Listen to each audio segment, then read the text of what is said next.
Baseball's offseason heats up. Will the Padres get in on the hot stove moves? And the Aztecs drop a heartbreaker against Utah State. On the drive, outside for three, good. That Anderson, good heavens, that Tucker Anderson. Aztecs will shoot a three. No, at the buzzer, and they are beaten 67-66. We break down the game and look ahead to the first matchup of 2025 versus Boise State. Now, time for Jon and Jim. All right, San Diego and Southern California, what's going on? We're back. The band is back together, and we already hate our lives. So it's already we haven't done a show together for the better part of 2 weeks because I was in Philly for a week, and you were in Myrtle Beach. I was in North Carolina. You were in all the Carolinas. Actually, I was. You were in South Carolina. I was in both. Yeah, so you were in all the Carolinas. Correct. So we haven't done a show together for the better part of 2 weeks. It's now like New Year's week. Yeah. that alone is laughable. And I get into the studio, and we have like 5 minutes to get ready for the show because there's the show before us with Fletch and Sammy. Yeah. So we're always running around. And like an idiot. I mean, did you see how I was carrying my water? This is how I was carrying water. Like, why? I was carrying water on like a piece of paper. It fell over. You just spilled more water. Whatever. Dude. I don't even care. I really don't. You're breaking all these other computers around here that we don't even use. I did spill more water. And then our phone line over there. I think the phones, do the phones work? Well, we never use that thing. Never. You know that's there for you to like put on the call, right? Well, I'm not doing it. I know you aren't doing it. You haven't done it for 2.5 years, 3 years. You're doing it now. Anyway, you haven't done it for 5 years. It's a complete and utter mess. It's your station is a disaster. Is that my your mug? Station? Is that your mug? Fletch just gave me a mug. I don't know why from Frey Ranch. So anyway, we're with you for the next 4 hours, 2 to 6. What's Jon happening? and Jim, band back together. Jim's back from North Carolina. I'm back from the weekend. We'll get into the Aztecs. Obviously, a disappointing loss. We'll hear from Brian Dutcher and Miles Bird coming up this hour. How was the trip? It was fun. Travel was hell. Now, I heard you talking about it. What'd I say? That, you remember, it was like the fog delays of 2024. Like a week ago? Yeah, it was a disaster at the San Diego airport. Right. And flying out of there on Saturday afternoon. This is like a week ago. A week ago. It was a day after like the fog mess. And we get there about 3.5 hours early because we were nervous about You got to the airport 3.5 hours early? Yeah. With Bentley? Yeah. And then you waited an extra like 3.5 hours for your plane probably to take off? We get to the airport. We can't check in. We cannot print our boarding passes. We can't print our bag tags. Our flight isn't delayed. We leave at we left at 1:45. That was the scheduled time of our departure out of San Diego to North Carolina. And the old San Diego to North Carolina flight. Yeah, make it all the time. Just go right to the state. Let's go right to Charlotte. Yeah, there we go. Okay. And so we get there, and I try to print my boarding pass. Okay. And it's not letting me do it at the airport. I go to, I guess, an attendant and ask them, hey, I need to print my boarding pass. And it's just a madhouse there. Lines are like out the door to the street. I'm not even kidding you. People are freaking out left and right. And the guy's like, I can't help you. Your flight must be delayed. Call this number. I call the number. It's like a 3-hour wait time on the phone just to talk to somebody. So there's a service line. And that's where everybody's in line for to either change their flights or rebook a flight that was delayed or canceled or get any help that they need. So we're waiting in this service line for like damn near almost 2.5 hours. We talked to multiple people. No one can help me. I'm like, dude, we're going to miss our flight, Aaron. We have Bentley with us. Thankfully, Bentley was like an angel dog. He was just like laying on the ground sleeping. That's not what dogs do. Aaron's crying. You know, we're going to miss our flight back home first Christmas at their parents' new house. Right. So finally, I found somebody that actually helped me and printed our boarding passes and got our bag tags.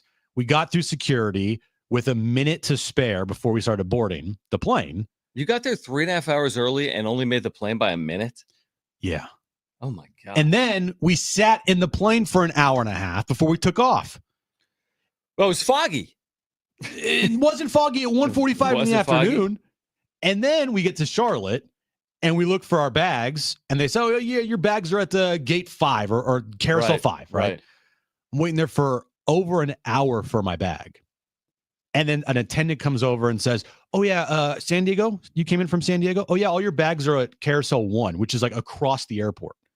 So we wasted so much time at the airport, like literally doing nothing. And oh, by the way, to top it off, we had to drive 3 hours from Charlotte to Myrtle Beach.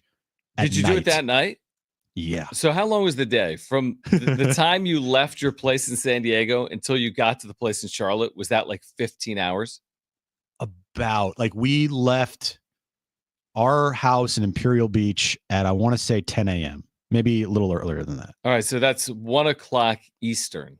And then we got to their house at 4:40 a.m. Wow. That's like 16 hours. Yeah. It was a long day. Thankfully, the flight back and all the commute back and the trip back was like easiest thing ever. Yeah, it's amazing because I flew out a couple of days before that, no issues. And then I flew back the day after all those issues. I flew back Sunday. Yeah. No issue. No issue, yeah. I got there. Everything was great. I'm like, I cannot believe how lucky we were because Friday and Saturday at that airport were like national stories of how awful it was. People were losing their minds. Like Christmas time. And missing flights. And all I see on my TikTok page is people in the airport taking videos of the longest lines ever. No one can help anybody out. I mean, they got to fix that. I know there's the weather, but like, come on, guys. What are we going to fix? I mean, it's like you can't fix. When airports like bog down, when you got weather issues and then there's like mechanical stuff. But sometimes, like once some flights get postponed, it's like a trickle effect. But why does it seem like San Diego especially has like some of the worst problems in the country? Well, first of all, it's on the water. So when you have the marine layer, which is what has plagued the Padres for the last 25 years at Petco Park, it also can plague the airport. I feel like it was all fog-based. Now, when we left out of Charlotte on Sunday? Yeah, they don't have marine layer. They don't, but it was also raining. Well, they have rain. Okay. Planes could take off in rain. Do you want planes taking off without any visibility? There was no visibility when we took off in Charlotte on Sunday. Or Saturday, whenever we did. I'm just saying, like, well, it's not that airport was a disaster. You don't take chances. This is not the type of business. Like, you and I can, whatever. We could take chances on the air. I would think that taking off when it's raining is worse than when it's foggy. Can someone 70470 start it with team? Because I'm probably wrong. You have no like FAA background. You're definitely wrong. There's no way taking off in rain is worse than fog. You can't see. But planes take off in snow, Jim. I've never seen that. Yeah, I have. They'll take off Midwest, in snow as long as it's not like ice. They'll take off during the snow. Well, you know what, John? You're back. I'm here. Everything's good now. Right. Everything's great. We're back. The band is back together. And nothing's changed with the freaking Padres. Well, here's the thing. So we found out over the weekend that the Dodgers are the latest team to have officially met with Roki Sasaki, which adds to the Mets and the Yankees and the Giants and the Rangers and the Cubs. This is 1/5 of baseball. 6 of the 30 teams have officially met with Roki Sasaki. The only team that is linked to him that hasn't yet met with him is your San Diego Padres. That we know of. The only team that's that's linked to him. I mean, that like, I'll give you an example. If he ends up signing with the Milwaukee Brewers, they haven't really been linked to him. Like, what other team has been linked to Sasaki publicly that hasn't yet gotten something from a meeting, like hasn't met with him? The Red Sox? The White Sox? The Red Sox. Because the White Sox were linked to him too. They were. Briefly. The Red Sox said that they have not been invited to a meeting yet, but they have a pitch ready to go. So is that the Padres too? They're just sitting there with a PowerPoint? Maybe just waiting. And I was thinking about this too. Maybe they have met with them. Maybe it's not just been reported. I was thinking that too. Then why would all of these other teams be reported to meet with him, but not the Padres? And of all organizations, the one team with the most leaks in baseball. Oh, yeah. This hasn't been leaked out. You're telling me the front office, everyone has been quiet as a mouse when Roki Sasaki came in, checked out the front office. I mean, reportedly the meetings were happening in Los Angeles, but how long is Roki Sasaki in LA? Like, did he get an Airbnb? Did he get a month-long rental? He's staying with Yamamoto. Probably is. He's hanging out with Yamamoto and Ohtani. But how long are these meetings going to last? Like, he's here till when? Is he going back home? Well, the countdown is, officially on. It's 2 weeks. 2 weeks away from when he officially will be posted and can officially make his decision. I think we know January 15th. Really? I do. Because he has to announce by January 23rd. He's been posted. Yeah. The 45-day window is open. Okay. Yeah. You know? I think I give it a 5 days. Okay. I like between the 15th and the 20th. Like, I think we're gonna know in that time. But yeah, if they have not met with him, and we were just going off of because there has not been any reports of a meeting between them, and why would they keep this secret? Like, this is not a like free agency thing. This is a recruiting thing. It's a good point. I mean, unless there's a real reason to do it. I was thinking about that too. Like, is it somehow internal that for whatever reason it benefits both parties for it not to be known? Why? But the other team, but why would it benefit the Dodgers for it to be known if it doesn't benefit the Padres to be known? We have to like switch our mindset out there. This is not a typical free agent. Right. This is a recruiting trip. It's like college athletics. It's college. Yeah. Like when players go in the transfer portal, they say, got an offer from San Diego State, got an offer from wherever. Iowa, got an offer from Ohio State. Like 100%. This ain't something secret here. Like, it shouldn't be. So if they are under the, I guess, mindset of, we got to keep this secret. Why? Because I don't think it's going to be. They can't keep it secret. No, it's not going to be secret. They have no ability to do that. If it's with Sasaki's representation in Los Angeles, you can't tell Sasaki's representation not to talk about it. How has it gotten out for the other 6 teams? Because someone has made that information available to everyone. Like, there's no way it's going to get out for the Giants and the Yankees and the Mets, and it's not going to get out for the Padres. But then you're left to ask yourself this question: why haven't the Padres publicly met, or why haven't the Padres met with Roki Sasaki if they haven't met with him? Why have all these other teams met with Roki Sasaki but the Padres? Is he like, are they the closer? Here are the known teams that have met with Roki. So, key word there, known teams. There might be other teams that have met with him, but we just don't know yet. But again, the names, the teams on this list, the Dodgers, Yankees, Mets, Cubs, Rangers, Giants, those are big boy teams. This ain't the Marlins and the White Sox and the A's. There's the big boys. Mm-hmm. And so if they're comfortable with their meeting getting leaked, what's the big deal here with potentially like the Padres, meeting with Roki Sasaki and that being a problem? I would be shocked if they don't meet. They're going to meet. And maybe we don't know. Maybe we'll never know. What are you looking at? I'm looking at this piece of equipment in here, Brent, because I spilled a pound of water on it. Oh, my God. And it may have impacted our ability to use the phone line. So we'll talk about that coming up at the break. The latest on, again, this is segment 4,122 of the offseason on Roki Sasaki. You're welcome. Segment 4,123 will be on the other side, plus the reaction to San Diego State losing that heartbreaker at Viejas Arena to Utah State on Saturday. What's next for the Aztecs? Our phone lines are freaking out. It's Jon and Jim.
All right, we believe our phone lines work. If you want to call us, 877-767-4760. I spilled water on like the phone.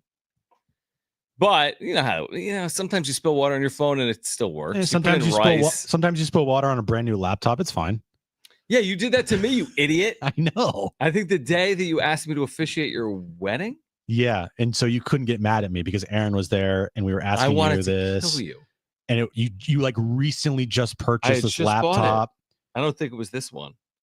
Maybe it was. No, it was that one. This one. And I'm like trying to set up something and I knock over the water. You were trying to set up the camera to get my reaction to you asking me to officiate your wedding as if I'd be like happy. Yeah, but it led to me like doing work. Like, getting stressed out for my wedding. I stressed out for like a year. I know you did. Gosh. You did a good job though. Thanks, dude. Yeah, nice. I did a really nice job. You did. Okay, so we're reacting to the fact that there's nothing to react to related to Roki Sasaki. I mean, it is amazing that we're going to get into the new year, and all of these teams will have met with him publicly, like that's going to be out there. And the Padres, like they're not going to meet with him New Year's Eve. I don't think he's going to be at the ball drop with them.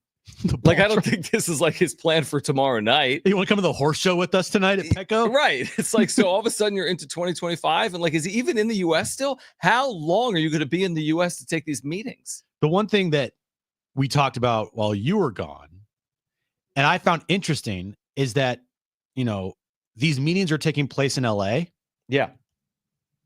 Is there going to be like a second round of meetings where he goes to these cities and these ballparks and like, what?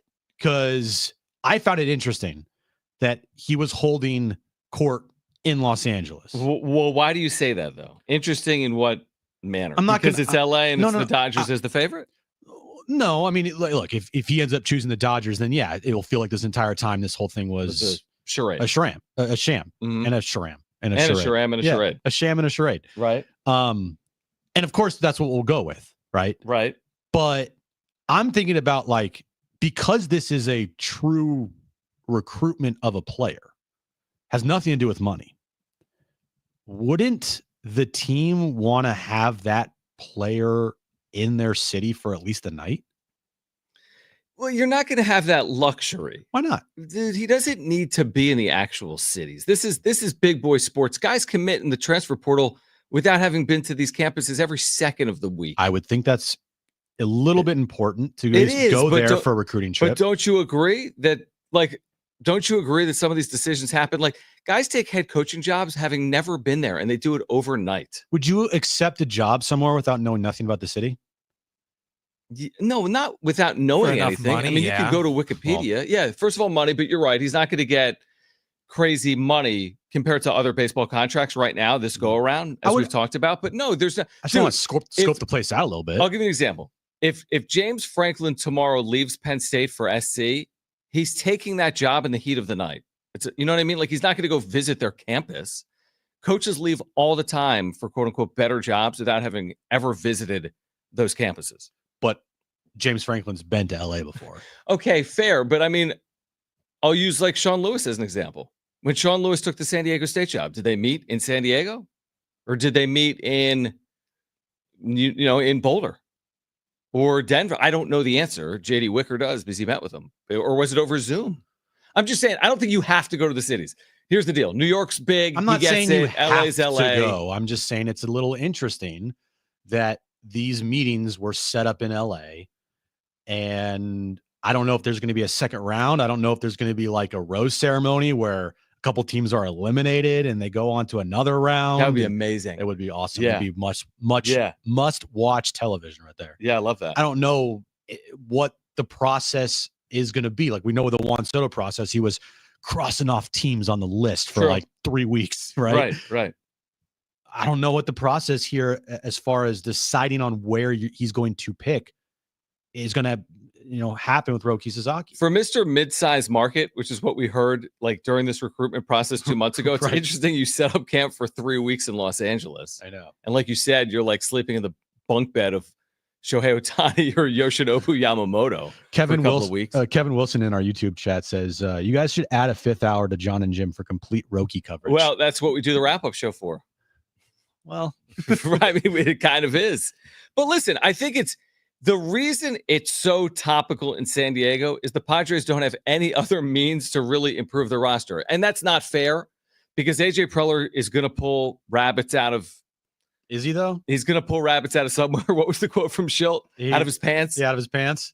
Yes, he will. Between now and March 27th, he will do something that is of interest, of substance. A real move is coming, whether it's a trade or a signing. I would suspect it's a trade. But my point is, the biggest thing he can do between now and March 27th is go out and get Roki Sasaki. From there, he's going to have to get really creative. I don't think if they don't get Roki Sasaki, they're just like, we've got Randy Vasquez.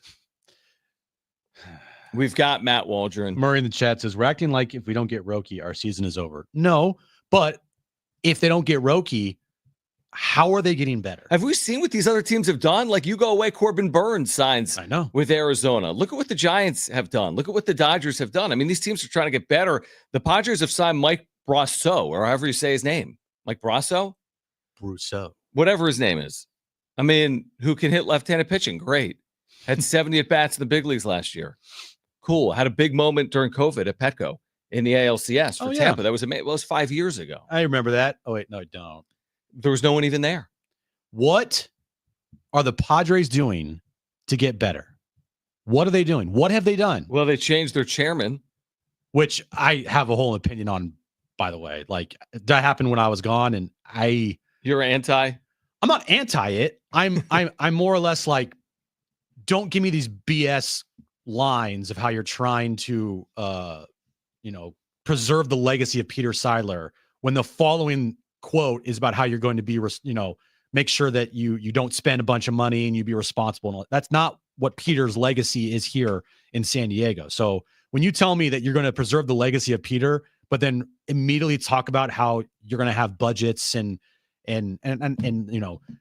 be the between 15th and 20th of payroll. They didn't say that, but that's kind of what they're aiming towards. Like, that's a bunch of BS. Like, stop. That's not preserving the legacy of Peter. Yeah, it's just a name. By going from American Senator to John Seidler, it sounds good. It's like saying, "Oh, I work for Sports Illustrated." Well, Sports Illustrated ain't Sports Illustrated anymore. And by the way, why is it John and it's not Tom? Like, have you ever seen John before? I don't even know what he looks like. I have. And that goes back to the Eric Katsena conversation. But does that matter, though, if it was Tom or John? As in, what impact? I would like to know who the owner of the franchise is and if this person is going to actually talk to the media and talk to the fans instead of being behind closed doors and a faceless person and not talking at all, especially the fans. Who cares about the media? But the fans are the most important thing. I agree. And if you're going to act like Eric Katsena did, who talked one time, and then continue to throw out these BS lines about how you're trying to preserve the legacy of Peter when you're doing the complete opposite with your franchise, I find that to be very off-putting. What do you guys think about that? 70470, start it with team. Let's react to that on the other side. I do not disagree. 70470, start it with the word team, or you can call us, we think. 877-767-4760. Our number, 877-767-4760. We are here until 6 p.m. We do have Aztec basketball tickets to give away for next week against Air Force. We have 2 pairs of tickets to give away. One of those during Trainwreck Radio, one of those between now and 4 p.m. Stay with us on Jon and Jim.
This update is brought to you by Hamul Casino. San Diego State, after their loss to Utah State on Saturday afternoon, dropped outside the top 25 today. Next up, they'll take on Boise State this Saturday afternoon at 1 p.m. You can listen to that game right here on San Diego Sports 760. And Monday Night Football tonight is the Lions. They take on the 49ers. The game is meaningless for both teams because the next week, Lions will take on the Vikings. Winner of that game will be the 1 seed in the NFC. Hamul Casino is the most fun place to ring in 2025.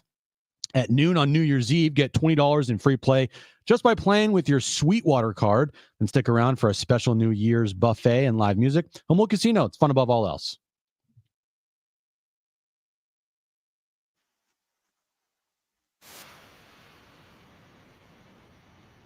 All right, Jon and Jim back with you as we approach New Year's here in San Diego. We'll go through some of the top sports stories of the year at some point tomorrow. We're with you until 6 p.m. here today. We would love to hear from you. Phone line is open, 877-767-4760. We have those giveaways. We've got Aztec basketball tickets against Air Force to give away. That game coming up next week. We have 2 pairs of tickets to give away. We'll do that between now and 6 p.m. So when you were gone, to your point, and you just mentioned the fact that the Padres will have a new chairman, we believe, in 2025. It's the older brother of Peter Seidler, Jon. And it was Eric Kutsenda. And we did touch on this a week ago, but you make a really good point, and I agree with what you're saying, which was, just because you're bringing back the Seidler name doesn't mean you're bringing back the ways of the organization under Peter. Now, that's a credit to Peter. Maybe it didn't matter who was going to take over after Peter Seidler. Like, it just didn't matter. It was always going to change. And truthfully, it may have changed under Peter. It sounded like they did have some financial issues coming out of whatever it was, 2023. But, I mean, it's a good point. You go from like top 2 in payroll to top 20 in payroll. Like, that's a big change. And you could say whatever you want to say. We said the same thing with Kutsenda. They put out a press release last year after the passing of Peter Seidler when Eric Kutsenda took over. It's like actions. What is that? Dude. What? This thing is smoking. What? Like legitimately smoking. Brent, this thing is legitimately smoking and I'm freaking out. Okay, calm down. Everybody calm down. Just because we have wires everywhere and Jon spilled everything and now it's smoking and the whole place is going to burn. Brent says we're fine. What is happening? Yeah. Maybe. Thank the Lord for Brent. Okay. Maybe. I don't know. No, we're good. Okay. All right, we're fine. It's just like, everything's good. Just like rip it apart. Holy moly. You are take a deep breath. Everything's okay. Like, this is the problem with spilling water. Yeah. When you spill water on electronic stuff, it's going to smoke and it's not going to work. All right, we're good. We're good. We're going to leave the smoking wire here for the explosion in the studio. Well, I heard something. I'm like, what?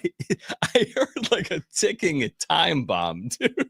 It was like, in those cartoons, what is it, Wile E. Coyote, and like the dynamite is like the cord is going down, it's about to blow. It's not funny because we're in the studio with this on fire cord. I have an idea. Move that paper so it doesn't get on fire, okay? Like that no, not that paper, you idiot. Yeah, that. There you go. And then the tissues. There you go. And your card. Okay, it's fine. It's unplugged. You're fine. Of all things to catch fire, I'm surprised an Ethernet cord. Well, it's the key word is a cord. Yes, Jon. It's still plugged into something electric. That's how it works. Why do I feel like I should be explaining this to Jim and not you? I'm sorry, man. I might need like you okay? This studio is gonna explode, dude. I'm back. Everything's fine. Yeah, everything's good. There's like cords falling out. Look at that, dude. Yeah, but you didn't spill on those. Who cares? No. All right. No, it isn't, is it? Yeah. Maybe that's why it was smoking. I don't know what those cords do, by the way. But anyway. What were we talking about? We're talking about the Padres' new owner, Jon Seidler.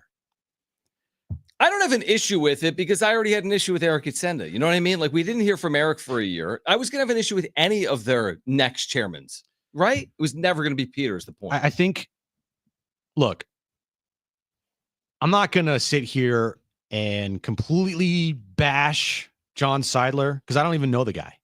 I really don't. I don't know what he looks like. I don't know his thought process as far as, how to run a baseball team. I don't even know if he likes baseball, right? The only thing that we do know is he, has the last name of Seidler. So with that, I think if you're a fan, and I think some fans out there are maybe a little not blinded to it, but it's just like, oh, a Seidler owns the team. Well, what does that mean? It's not Peter. Peter's one of one.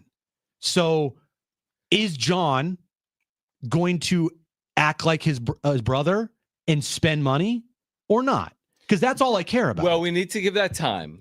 Well, and also they don't have TV money that they did have that is a huge problem. That's like $60 million. That's a huge problem that him and Grupner and whoever else need to figure the F out. Well, what do you want them to do? Be like, hey, we put up a billboard, be like, go buy MLB.TV. Like, that's the problem. You can't.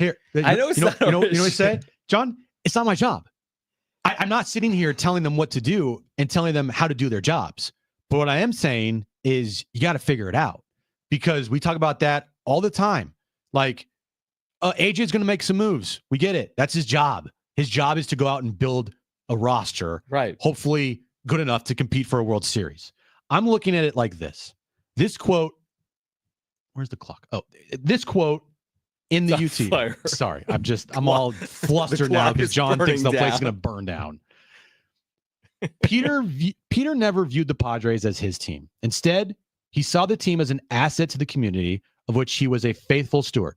Jon shares Peter's vision and will continue to strengthen and nurture the great franchise, its players, fans, and employees, and the entire San Diego community. Okay, so if you tell me there that Jon shares Peter's vision, I view that as, okay, cool, you're going to go spend money.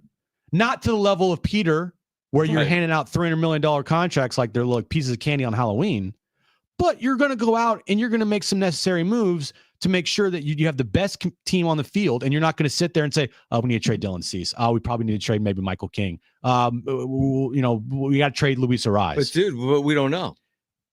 As you say, like he's been in charge arguably for like 24 hours, if he's even the chairman. But then you get this in Kevin's article as well.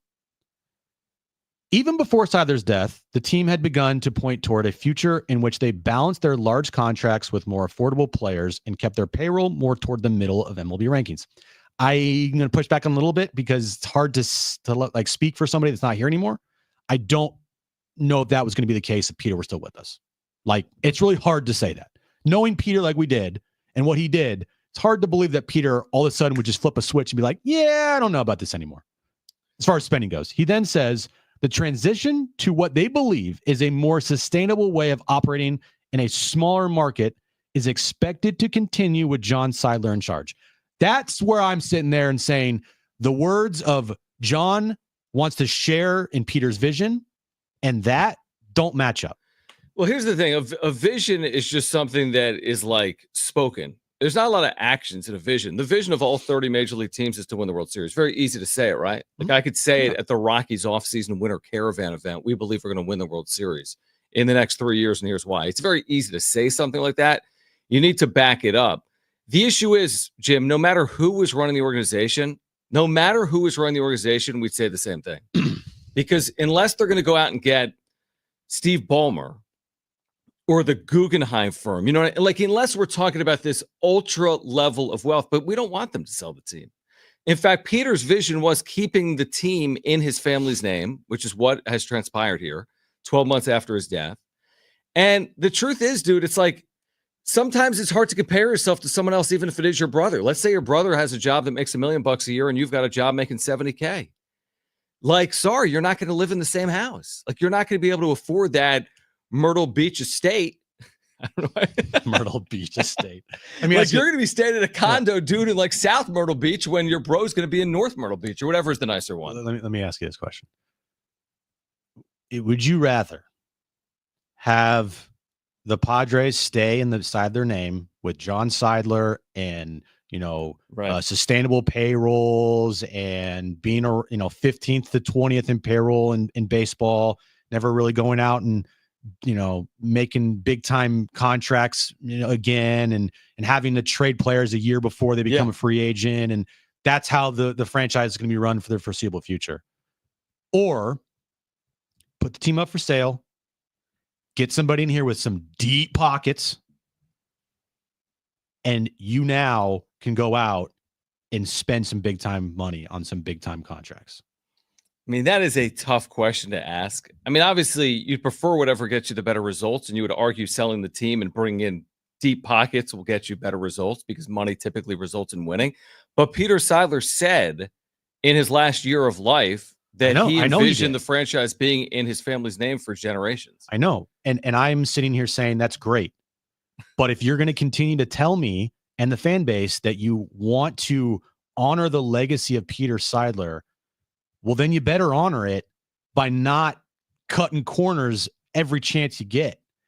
You can't tell me you're going to honor somebody by doing the complete opposite of everything that they did while they were here and they own the team. Well, this is why I've said what I've said about AJ Preller that I'll continue to express on the other side. Plus, if you missed it when Jim went away for a week, we introduced a new segment, and we'll share that with you coming up next. Wait, plus, we've got Aztec basketball tickets to give away. We'll get into the Aztecs coming up at 3 p.m. Don't go anywhere. It's Jon and Jim.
All right, Jon and Jim back with you. It takes us less than an hour to just literally burn down everything. Literally. It wasn't on fire. No, Brent. It wasn't on fire. Did it have a little bit of a Hanukkah feel to it? It kind of did. It was it's like a wick. Like it was. All right. Also, why are there matches in here too? I mean, that is a good point. I think those are Fletchers. Let's get rid Can of we get those these out of the overnight? studio? Yeah, let's get rid of the matches. They just randomly start burning stuff down. Anyway, though the point I was going to make, and I made this like a month ago, dude, and you agreed with me. Okay. I'm like, if the Padres do take a step back this year, and nobody wants, I'm not talking about a significant step. I'm not saying 93 wins to 73 wins. I mean, that's crazy. That would be a complete change. Mm-hmm. But if they go from 93 wins to 85 wins, let's just say, maybe they're in, maybe they're out. But let's just say they go from 93 to 85, and they are at the end of the season. We go to spot track, and they're 18th in payroll, and they're 85 and 77, which is probably better than 18 teams in baseball overall record. Like my first person to blame probably won't be AJ Preller. I'm gonna be like, he was up against it. He was able to do nothing. All they've done for a year plus is lower payroll. Like, what do you expect this guy to do? Mm-hmm. Like when I watched the Diamondbacks sign Corbin Burns and the Dodgers sign, let's just theoretically say Roki Sasaki and Blake Snell, Teoscar Hernandez, like Giants get Willie Adames. But you're supposed to be better than you were a year ago. Like that's not reasonable or realistic. I think. For me, and I agree with you. Yeah. Like, if they don't make any moves this offseason, if they don't land Roki Sasaki, it's hard to put all that on Preller because he just is given.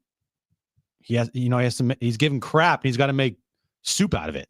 Like, it's hard to do something when you're not given the tools to do it. Now, he did it last offseason, but he had like the card up his sleeve in Juan Soto. You don't have that this year.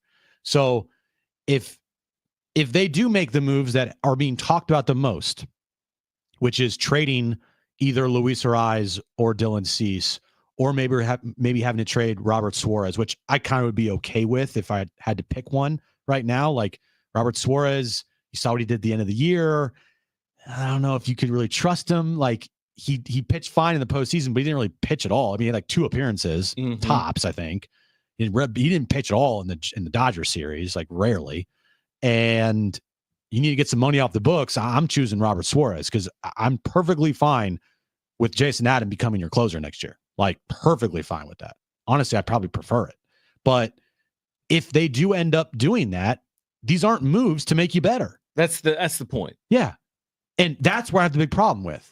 You know, like you coming off of this great season and you take a step back because you can't hold on to these players because the money, like that's not, and you raise ticket prices and you raise hot dog prices and beer prices, and you're like, and you're charging people to go to Fan Fest now. Like, give me a break. And this isn't like, I'll give you an example. Like Baltimore's won at a high level, but we turn on these games at Camden Yards. They don't even open the upper deck.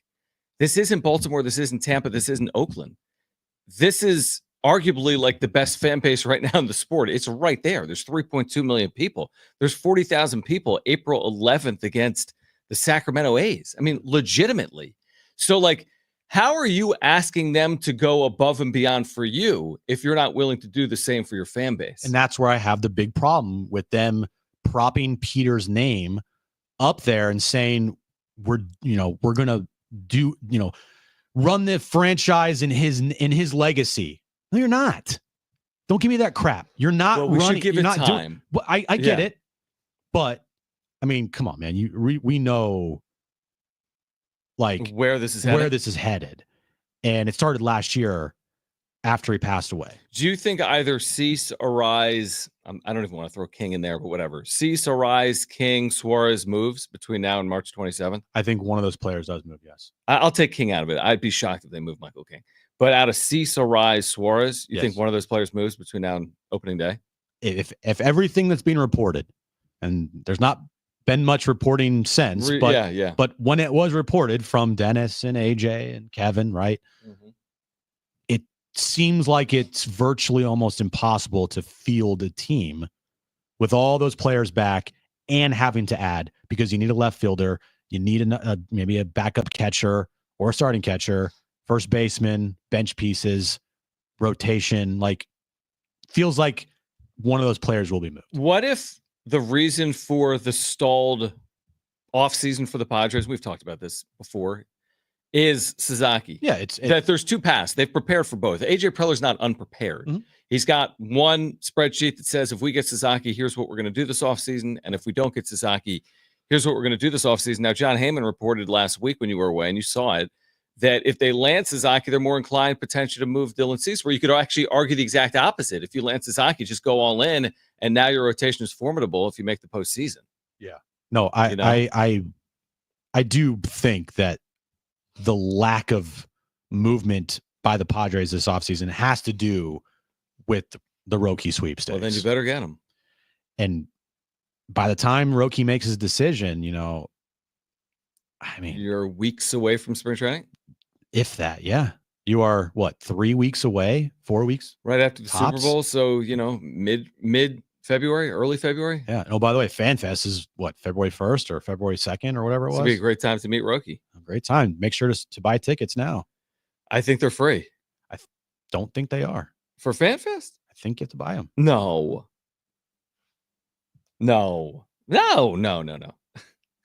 FanFest? Yeah.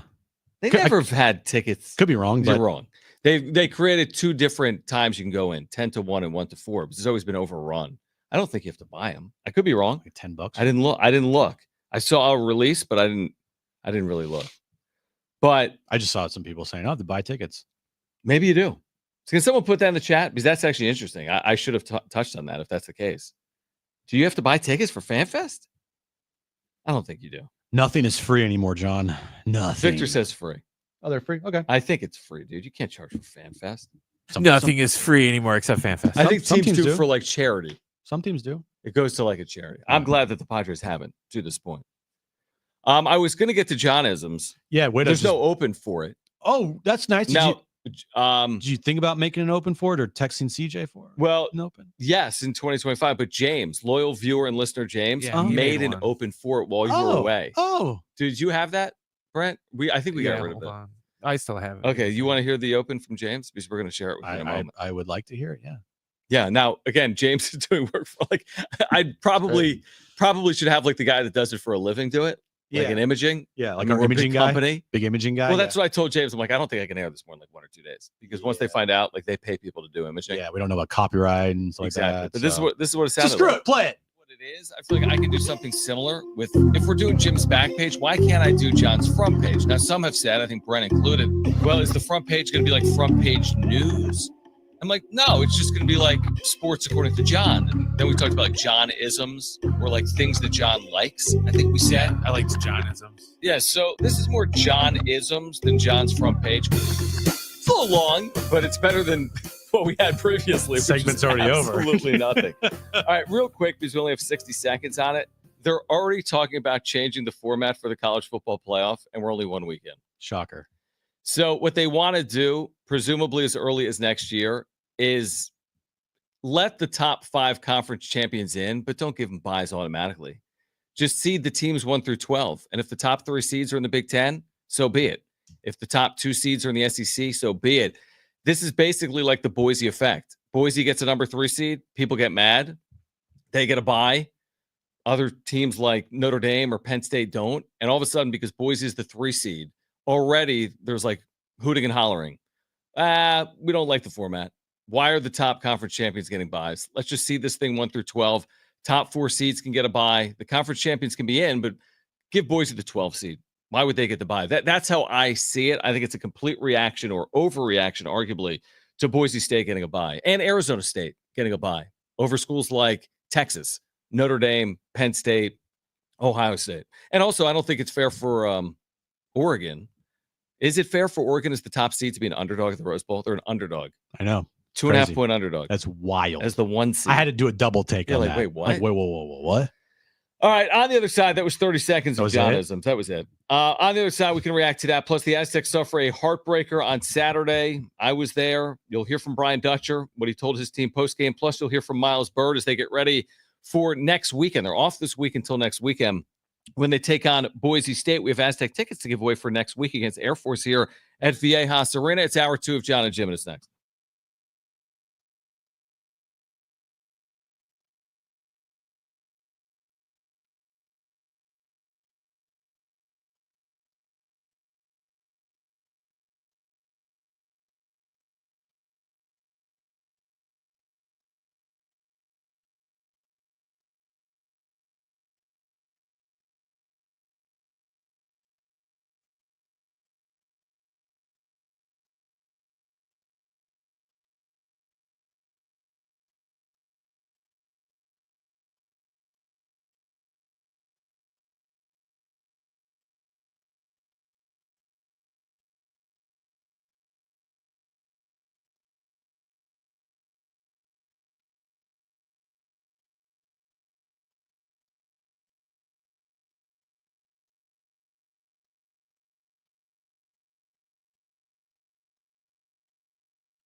All right, this update's brought to you by Hamul Casino. San Diego State, after a heartbreaking loss to Utah State over the weekend, they have dropped outside the top 25. Next up, they'll take on Boise State this Saturday, 1 p.m. tip time. You can listen to that right here on San Diego Sports 760.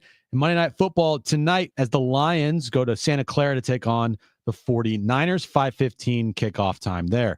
Hamul Casino is the most fun place to ring in 2025 at noon on New Year's Eve. Get $20 in free play just by playing with your Sweetwater card. And stick around for a special New Year's buffet and live music. Hamul Casino, fun above all else. Baseball's offseason heats up. Will the Padres get in on the hot stove moves? And the Aztecs drop a heartbreaker against Utah State. On the drive, outside for three, good. That Anderson, good heavens, that Tucker Anderson. Aztecs will shoot a three. No, at the buzzer, and they are beaten 67-66. We break down the game and look ahead to the first matchup of 2025 versus Boise State. Now, time for Jon and Jim.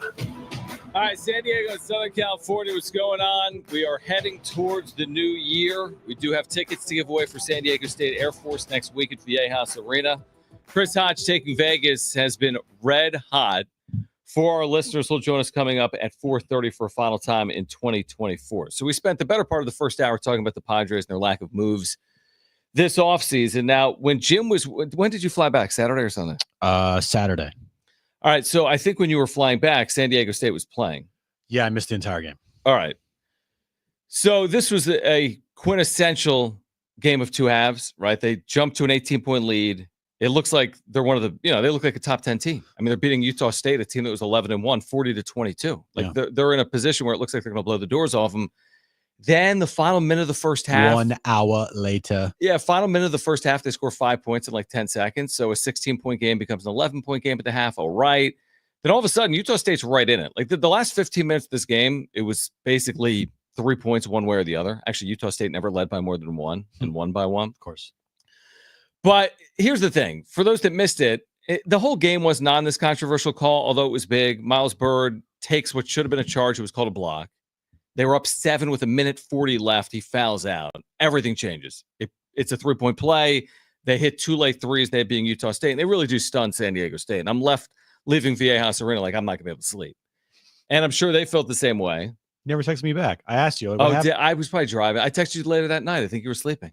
Oh, yeah. Yeah. I pass out early when I got back. Yeah. I was driving probably. But anyway, so I couldn't sleep that night because it's one of those losses you're like, man, that's going to sting. They don't have so much margin for error this year because the Mountain West isn't as good as it was last year, for example. They're still in a good spot, but they got tough games coming up. Boise State on the road, New Mexico next weekend on the road.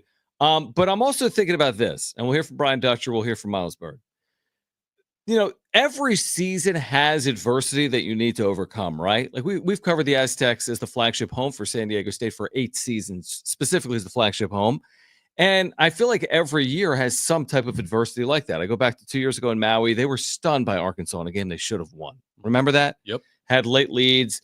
They had a 26-point lead against Colorado State during COVID. Remember that game? They led by 26. John Tonje hit a corner three and one. Yeah. Jordan Shackle fouled him at the buzzer. They lose by 1. Yeah, not great. So, my point is every season, by and large, has a moment like that. It's how you respond. Would you have liked to have won it? Of course. They should have won the game. They could have won the game. They didn't win the game. And now they got to go be motivated as a result of what happened on Saturday, is what I would say. It was an awful call. It's a really bad call, man. Awful call. Was it the reason why they lost that game? Absolutely not. There's other reasons. But blow an 18-point lead. It's hard to be like, they lost because of that. Like, well, they blew an 18-point lead. Mm-hmm. Would that have helped them probably win that game if that call was made correctly and that stupid ref didn't blow that call? Probably. But it didn't happen. And they still lost the game. So it's not the reason why. It's a part of the reason why. And we have to also remember, this is an incredibly young basketball team. Incredibly. 3 freshmen in the rotation. I'm surprised that it kind of took this long for this thing to happen. For something to unravel like that in game. They've gone through kind of a gauntlet schedule through their out of conference. And there wasn't one point where they had like this is a young team moment game. True. That was Saturday. That was this is a young team moment game where they had a big lead. They gave up the big lead. They couldn't finish it. And they ended up losing by a point on a crazy 3-pointer by a guy that was shooting, 20% coming in the game? 20%. He had 4 in the game. Ridiculous. And 2 in the last minute and a half. So I'm sure Dutch is sitting there thinking, yeah, this is not an ideal situation for us to lose at home to Utah State. But from a coaching standpoint, I'm sure he's looking at it like, okay, this gives me everything I need to push them a little harder in practice, to make sure that they're humbled, that they don't feel like, oh, if you guys are in the top 20, think you're all that. Well, guess what? No, you're not. And yeah, that's how I look at it. I look at it like it's a brutal loss, but at least it's not to like San Jose State at home. It's to Utah State. Yeah, right. It's not a metric killer. No. It's just an opportunity that you didn't take advantage of. And there's only so many opportunities now in the league. Yeah, it's not like, okay, it's an okay loss to have. It's still a bad loss, but it's not a bad end of the world loss. It's a bad loss because they led by 18 points. Yeah, that's but losing to Utah State, like if Utah State led by 18 and they came back and lost by 1, you wouldn't be like, oh, they didn't lose to a bad team, but the manner in which they lost was bad. I mean, they led by 7 with 1:40 to play. Right. And again, the game hinged on this Miles Bird block charge. Let's hear from Brian Dutcher. We have this. This was Dutch post-game. He was asked what he told his team after this heartbreaking loss. Take a listen. Get used to it. We're going to have it again every week, and we're going to get our fair share of wins. And there are going to be games like this where it's hard, but this is the Mountain West, and you shouldn't be surprised by it. I know you're disappointed in losing, but I won't be any different when I come to practice on Monday than I am when we win. We just keep putting our work in and trying to get better, and we've got a really good team. This is a good team. We have a good team. We played a team that is good too, that is 12-1, and thinks they should be 13-0. So that's basketball. He's got good perspective on it, and there's a reason why he's done it for a long time and we haven't. And he always avoids the, oh my gosh, I can't believe we suffered this loss, or let's go celebrate like we won a national championship when they win. I mean, he's able to keep it, somewhere in the middle, because over the course of a full season, there's adversity. How many times do we say in the first month of the season, Jim, man, we really like this young team, but there's going to be highs and lows? How many times have I said highs and lows? A lot. Highs and lows implies there's going to be lows. Like it's not just highs. And when you're taking on a good team like Utah State, again, I think if you play the game 100 times, they probably win at 99, and they didn't win it. They put themselves in a position to win the game. Now you know what they need to do? They need to, at some point in the second half of the year, steal a game. Mm-hmm. They need to be the team that goes somewhere and overcomes a deficit and wins a game late. Yeah. Yeah, and they're capable of doing that. They're just going to have to go do it. They are. And you can't, the landmines that are out there, those are, it's going to be tough. More important games to not slip up like he did against Utah State, the San Jose States of the world, the Wyomings of the world, the Air Forces of the Fresno world, State, the Fresno States of the world. Those are the absolutely that can't happen games. Mm-hmm. Utah State's, Boise, Colorado State. Like, you can look at that and say, if you slip up, is it going to truly kill you? Maybe not, but it's not great. But going forward, this is a 100% learning experience for a very young team. Like, that's kind of like how I view this is it's a bad loss. But as Dutch said there, like, you should expect something like this to pop up here and there because of how young we are, because it's, conference play. I mean, Utah State's a rival, right? I know you could probably say they're not the rival. Some people would say they're the rival of San Diego State. I mean, Utah State and San Diego State had some battles back in the day, right? Like, my gosh, I remember 2020, complete thorn. I remember 2020, like Sam Merrill, the Sam Merrill game. Like, those two teams were, at each other's throats. You couldn't stand Utah State. Can't stand Utah State. Yeah, the issue is, like, Utah State, this is crazy because they've been very good. Like, to be fair, Utah State for years has been very good. Not San Diego State caliber, but very good. How about this? They had not won a road game against an AP top 25 team since 1991. Wow. And they had never won at Viejas as a member of the Mountain West. They were 0-10 all time at Viejas. as a member of the Mountain West. But I mean, things happen in sports, and now it's how does San Diego State respond? And it will not be easy. This weekend at Boise State, next weekend at New Mexico. Here's the other thing that needs to be considered that oftentimes gets forgotten about as we talk about the Aztecs right now. And I hope the committee recognizes this. They've been without arguably their best player for every second of every game in Reese Waters, who's their only preseason all-conference selection. Now, have other players stepped up? Absolutely. They absolutely have. But to pretend like not having Reese Waters doesn't have an impact on a young team, it absolutely does. I have no idea if he's going to play, Jim. I don't either. It's January. Yeah, and he's already a setback. And he's I don't think it's a setback. He's just not out of the boot. They just didn't know. He's just in a boot. Yeah, it's just taking longer than they hoped. Hasn't healed the way that they wanted it to heal. So is he going to return? Is he going to redshirt? Does he want to redshirt? Does he want to go pro? It's his 5th college year. Does he want to play college basketball again? Or do you just say, you know what? It's February 1st. I'm good. Let's go. I got 10 games. Let's go do it. Yeah. But that's a big storyline for the Aztecs in the second half of the year. Because the potential of this team with a healthy Reese Waters, seeing what we've seen so far. Yeah. I mean, that's a good basketball team. They're already a good team. But like the ceiling gets higher for them if you have a healthy Reese Waters. How healthy can he get this year for them? I don't know. I mean, it's a long time. Yep. It is a long time. And they've already have gained so much chemistry together. Like, how is that going to work and how is he going to fit into an equation that is already a pretty good one? But obviously, if you have an opportunity to play Reese Waters, you're going to play Reese Waters if he's healthy. Like, there's no question about it. Just that experience, the leadership, both ends. He can get you 15, 20 a night. Yeah, absolutely. Can we hear from Miles Bird, Brent? This was Miles Bird post-game. I like this perspective as well. He was essentially asked, where do they go from here after the disappointment of Saturday? We got an off day tomorrow, but Monday, same thing that we've been doing, just right back to work. That's one thing this team will never stop doing. I speak for all 16, 17 of us on the team that no matter what happened tonight, you're probably going to see a lot of us in the gym tomorrow. And, when we practice on Monday, we're all going to be in the gym with good energy. So, I mean, it's obviously going to sting for a little bit, but by the time I wake up tomorrow morning, I want to be off this game and on to the next. All right, so on to the next. Boise State, Saturday at 1 o'clock Pacific. Pregame coverage will begin at noon. All right, we do have tickets to give away for San Diego State Air Force. This will be at Viejas Arena next week. This is the next home game for San Diego State. Be listening for your chance to win those tickets. We're going to give them away this hour. So your chance to win tickets for San Diego State and Air Force. This game will be on January 8th. What day of the week is that? Wednesday. That's a Wednesday night at 7:30, a week from Wednesday at Viejas Arena. We'll tell you when to call for those tickets.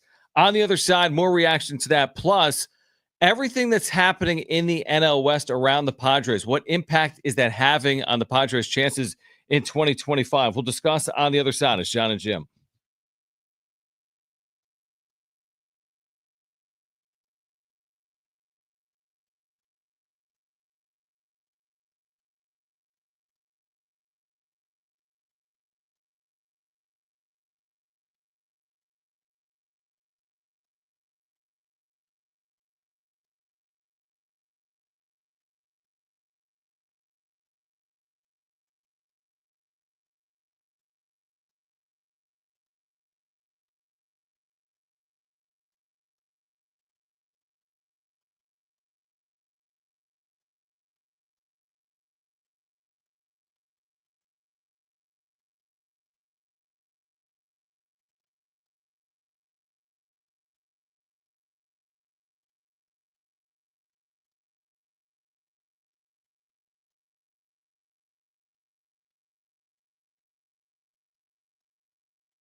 All right, Jon and Jim back with right dripping with water. Yeah, I was asking. Hit us up with the talkback, Mike. Just open the free iHeart Radio app. Listen to us. San Diego Sports 760. Tap that little microphone icon next to the leave a 30-second talkback. I still don't have access, by the way, to the brand new iHeart Radio app, and I really want access to it. It's going to be in the App Store, right? It's you should have updated your app. You said already. it was a soft launch. It's now a hard launch. Is it? It's now ready to go. Let me see what it looks like. Open it up. So look, I have the app. Yeah, I know. Me too. Are you ready? You don't have that. Oh, there you go. Oh, yours looks way better. Way better. Oh, you got presets? Presets, live radio dial, recently played, my library, podcast, top playlist, top artists. Why don't I have access? Because you need to update your app. Dude, updates. Let me see. Where's your phone? Look, update all. Oh, stop. You got to like pull down so it refreshes it. No, I don't have access. They like are waiting. There's something. I think they're rolling it out. Hold on. For the new year. Maybe I'll get access at midnight tomorrow night. Happy New Year. Huh. New app, right? I guess. I don't know what the deal is. Well, I mean, my email still works. Yeah, it's good. So I still work here.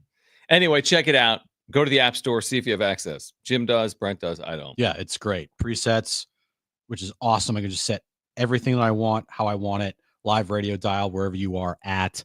Yeah, it's great. It's a massive upgrade. And it's very user-friendly. So get the new iHeartRadio app now. Real quick, there is a Monday Night Football game tonight that when the season started, ESPN was probably like, oh my gosh, what a massive opportunity. We get the rematch of the NFC title game in the second to last week of the regular season. There have to be ramifications. If nothing else, there are ramifications with this game. There's literally none. The Niners are out, and the Lions are locked into 1 seed or 5 seed based on what they do against the Vikings next week. Now, I will say there is some ramifications for the Niners. If they were to lose, right? Like they would get a more favorable schedule next year if they lose? Yes. So right now they are in last place in the NFC West. The Cardinals are a game ahead of them. Okay. And if the Niners lose tonight and they beat the Cardinals in week 17... Week 18. Yeah. Then the Niners next year would have a third place schedule. So you don't want that to happen. You want the fourth place. So if they go lose, I need they them get the fourth place? Lose, fourth place schedule. And here is what a fourth place schedule would be for the Niners next year. They would face the Bears at home. And they would travel to face the Giants. And the Cleveland Browns. A third place schedule for the Niners would be they face the Packers at home, they travel to Dallas to face the Cowboys, and then they travel to Cincinnati to face the Bengals. Dude, that's not even comparable. I would argue that's +2 to 2.5 wins. And also they have a chance to sneak inside the top 10 of the draft. But don't you think that's +2 wins? Oh, easily. That's like, think about the difference in 2 more wins over 17 games. Yeah, you'd be facing a Giants team with they're awful. Maybe a rookie quarterback or maybe no rookie quarterbacks because they screwed themselves by winning yesterday. You'd face a Cleveland team that they're always bad. Yeah. And then a Bears team, there's just no reason to think they're going to be good. But the Packers, Dallas, they're going to re-up next year. Dak Prescott is going to be back. And then the Bengals, Joe Burrow's amazing. So you're on the bandwagon then of like, I'm that type of fan too. I mean, I don't typically start a season by being like, oh, let's tank for Tua. No. Like, I don't like starting a season like that. But once you get to a 17th game, I'm always amazed when someone does something that completely shoots themselves in the foot when they're 2-14. The New York Giants. Like, what are you doing? Like, you're losing the possibility of picking like first in the draft based on winning some meaningless game. The Las Vegas Raiders. Exactly. Like, it blows my mind that in the NFL, the NBA, they have the lottery, baseball lottery, baseball. Who cares? Yeah. Give me another sport. Is that it? Well, hockey. They have a draft. Who cares?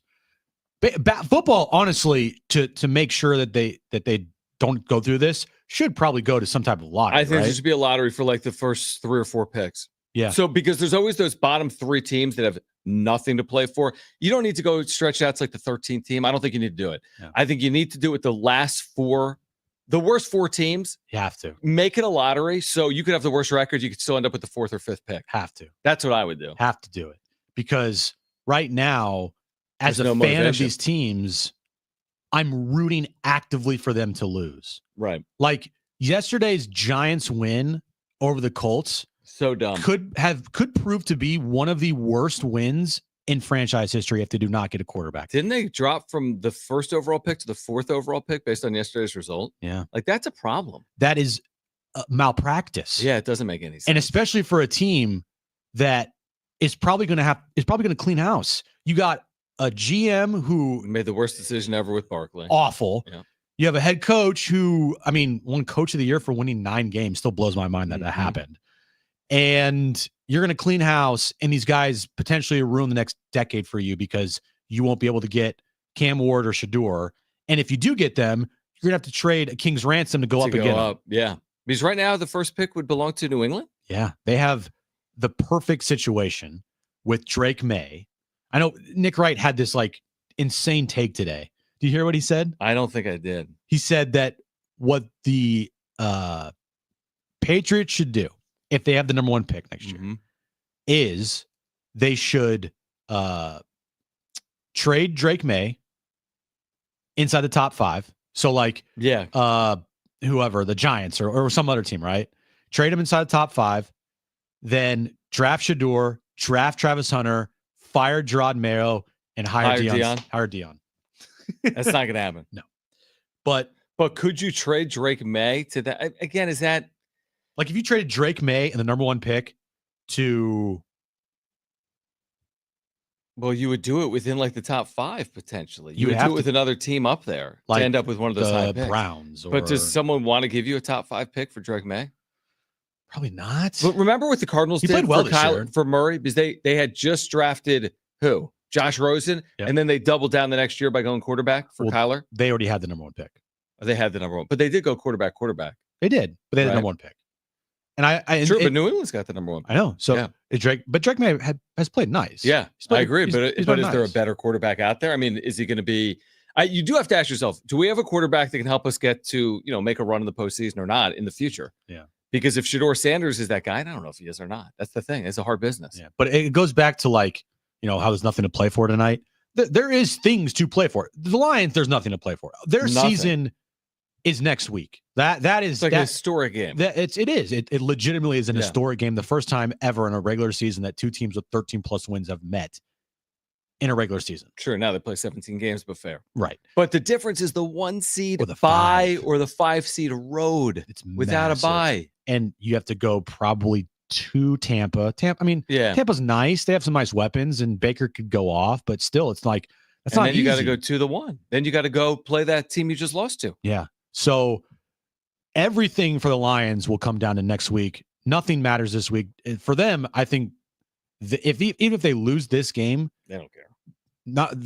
As long as they get out of this game healthy, all that matters. It's all that matters because they have gone through so many injuries that they can't afford to get too many injuries going into a postseason. Where if you're the 5, that's brutal. It is brutal. It would be completely brutal if they end up as the 5 seed. If the Detroit Lions end up as the 5 seed, that would be an incredible story heading into the postseason. All right, more on that on the other side. We have Is That Good? The best and worst of the sports weekend coming up. We're going to give away Aztec basketball tickets for next Wednesday against Air Force coming up next. So don't go anywhere. It's Jon and Jim.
All right, this update is brought to you by Hamul Casino. San Diego State, after their loss to Utah State over the weekend, fell outside of the top 25 and now take on Boise State this Saturday in Boise, 1 p.m. tip time. You can listen to that right here on San Diego Sports 760. Monday Night Football tonight.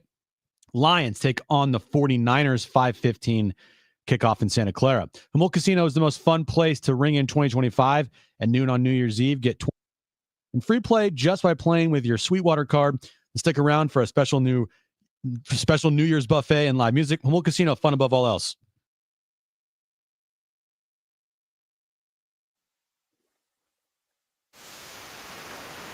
Keep up with San Diego Sports 760 anytime, anywhere, whether you're stepping out of the car or settling in at home. Just ask your Google or Alexa smart speaker to play AM 760 or stream it live through the iHeart Radio app. It's never been easier to stay connected with your favorite shows like this one. San Diego Sports 760 goes where you go. So, Jim, Mr. Dollar is over here. He's going to bail on. Now, this game is meaningless. But you're going to bail on tonight, and you're going to go to Petco Park all of a sudden to go see Post Malone.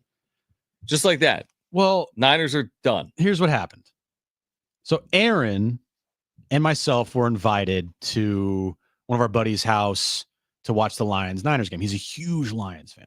So we were going to go to that. That doesn't sound like something you would do because you don't like watching games with other fans. The game is meaningless. I am in my anxiety watching the Niners now is good with is at a 0. Okay. Like they lost to the Dolphins. They're out of the postseason. Yeah, I'll still watch and I still want like players to do well, but like if they end up losing a game, my whole day's not gonna be ruined for it. So she texted me, Aaron, at when was it? Around right when the show started. She goes, our friend texted me, she has 2 tickets to the Wild Horses Festival in the suite tonight. What's your interest level? So I have no idea what this is. Is that Wild Horses? I literally think it's a horse show. Yeah, I'm like, yeah, I'm good. I'm like, didn't we mention on air the horse show at Petco? Yeah, the rodeo. That's not this? I thought it was this. Yeah. So I go, nah, I'm good. I literally I don't need a horse show. I literally go, not that high as far as my interest level goes. Yeah. I go, I wanted to watch the football game. I'm like, you can go though. And so we're texting back and forth, and she's like, I asked a couple of my friends and they said they can't go. She goes, so she was trying to give a ticket away. She goes, are you sure you don't want to go? It could be really fun. And not often we get to see a concert in a suite. And I go, wait. It's a concert? She goes, yeah, Post Malone. I go, wait a second. Oh, that's not Time out. You need to lead with that. I don't know about what type of Wild Horses I don't know the Wild Horses show. No one does. If you led with, hey, Molly, our friend, is offering us sweet tickets to a Post Malone concert tonight, would you want to go? Absolutely, I'm down. So now all's well that ends well, and you're going to go. Yeah. So I'm I don't know a lot about Post Malone, if I'm being honest. Me neither. Yeah, that's just I don't know. Maybe I like him, maybe I don't. I don't know. But he's now doing country stuff. Well, he was part of the halftime. He was part of the halftime show with Beyonce. Right from the halftime show to Petco Park, just like that. Big a few time. days later. Yeah, how you doing? You think Beyonce is going to appear? Probably not. But yeah. So Aaron told me like who's playing. I don't really know many of these people. Like, do you know who Dan Spencer is? No. Do you know who Vincent Neil Emerson is? No, and I love country music. This is going to be a country show? Do you know who Zach Top is? No. Do you know who Paul Top is? Yeah. Do you know who Paul Cathan is? No. Do you? I don't know. Doors open, dude. Doors are like open. Well, doors open at 4. The good thing is Post Malone doesn't go on until 9:15. Paul Cawthon, Zach Top, Vincent Neil Emerson. I think Vincent Neil Emerson, maybe I've heard of. Dan Spencer. Okay. Wouldn't it be weird if someone was doing this on air like Jon and Jim never heard of them? But these people are way more notable. All right, so Petco Park tonight. If you're going, say hi to Jim. Even though he'll be in a suite eating like free sushi. Says celebrate the new year with an extended set from Texas native Post Malone at Petco Park. Extended set. I don't know what that means. But it's going to be extended. Hey, the Zach Top guy almost has 1 million followers on Instagram. Well, they all do, probably. No. Post Malone probably does. Post Malone has 27 million. Is that right? It's pretty good. This guy's kind of a big deal. Kind of a big deal, a little bit. You need to get down there. Yeah. Well, I'm going to go there after the show. So, yeah, you probably should. All right, we have Aztec tickets, by the way, to give away. We'll do that for next Wednesday against Air Force. Be listening. We're actually going to give those away in the next 5 minutes or so. San Diego State Air Force next Wednesday night at 7:30. We'll give away those tickets coming up in about 5 minutes. Chris Hodge taking Vegas will join us coming up at 4:30. He will have a pick on tonight. Niners, Lions, the game that Jim is bailing on for Post Malone. I'm not bailing on it because I can still watch it on my phone. I know. It's true. I'm going to be that guy in the suite. Again, Post Malone doesn't go on until I think 9 o'clock-ish. The game will be over. Game will be far. Shoot, you're the guy on Jon and Jim that bails on the show when the Niners are playing. Like you just watch the Niners in the studio. I'm on the show. Kind of. I don't bail on the show to watch, college football playoff game or anything. All right. So the biggest moves in the did I do that? Never mind. All right. Biggest moves in the NL West so far. Okay. Want to go over them? Yeah. The biggest move so far is 1, 2, 3. Blake Snell. The second biggest move. No, I'm going to say second. The second biggest move is 1, 2, 3. Corbin Burns. The third biggest move is 1, 2, 3. Teoscar Hernandez. Yeah. The fourth biggest move is 1, 2, 3. Willie Adames. The fifth biggest move is 1, 2, 3. Didn't the Dodgers make one other? Michael Conforto. Yeah, Conforto. Yeah. The sixth biggest is Mike Brusso or whatever his name is. Who? Tyler Wade? Yeah, exactly. But think about that. I mean, those are serious moves. That isn't one big move. Those are massive moves all in your division, all by not the Padres. It's you could argue 4 of the top 10 free agents this offseason. Not Soto, not Sasaki. Corbin Burns, the number 1 pitcher on the market. Blake Snell, you could argue he might have been the number 1 or number 2 pitcher on the market, along with Roki. And then easily the number 1 shortstop on the market in Willie Adames. Not even close. Yep. Other than Juan Soto, Teoscar Hernandez, you could argue him and Anthony Santander, like those are the top outfield free agents on the market. Yep. Teoscar goes back to LA. Snell goes to LA. Corbin Burns goes to the Diamondbacks. Willie Adames goes to the Giants. This is going to be a gauntlet of a division. I find it interesting that the Diamondbacks, a team that is dealing with kind of the same issues as the Padres. What, payroll? Not only that, they don't have a TV deal. Their RSN deal, I mean, it's a disaster. Yep. They have no fans. They don't fill that ballpark up. True. The stadium's awful. If you've ever been there, you're like, this place sucks. Yep. They don't, I mean, they recently just came out with like a new ticket plan. Did you see this? It's like get every game for $20. Yeah. It's like a $20 ticket plan. Yeah. Because they need and they want fans to actually show up for their games. Yet they go out and spend a $210 million contract on Corbin Burns. Now, granted, they don't have like 3 other $200+ million contracts on their payroll, but still, it's interesting and also kind of funny how they're spending money. And then the Dodgers obviously have unlimited money. The Giants are spending money. And you got guys like Jeff Passan, crapping on teams that aren't doing this and aren't deferring money. And, the Padres are sitting there with their own problems and they're not getting better while everyone around them is getting infinitely better. Yeah, I touched on this briefly on Friday when Passan tweeted the Dodgers are a machine. Not only do they print cash, their willingness to spend it in pursuit of winning is unmatched. They put their money where their mouth is. Others could benefit greatly from the same approach. They choose not to. And that's definitely carrying the water of what Major League Baseball would want you to say. Right. They want you to believe that all these teams could do this, but it's only the Dodgers and Yankees and whomever else that for whatever reason do it.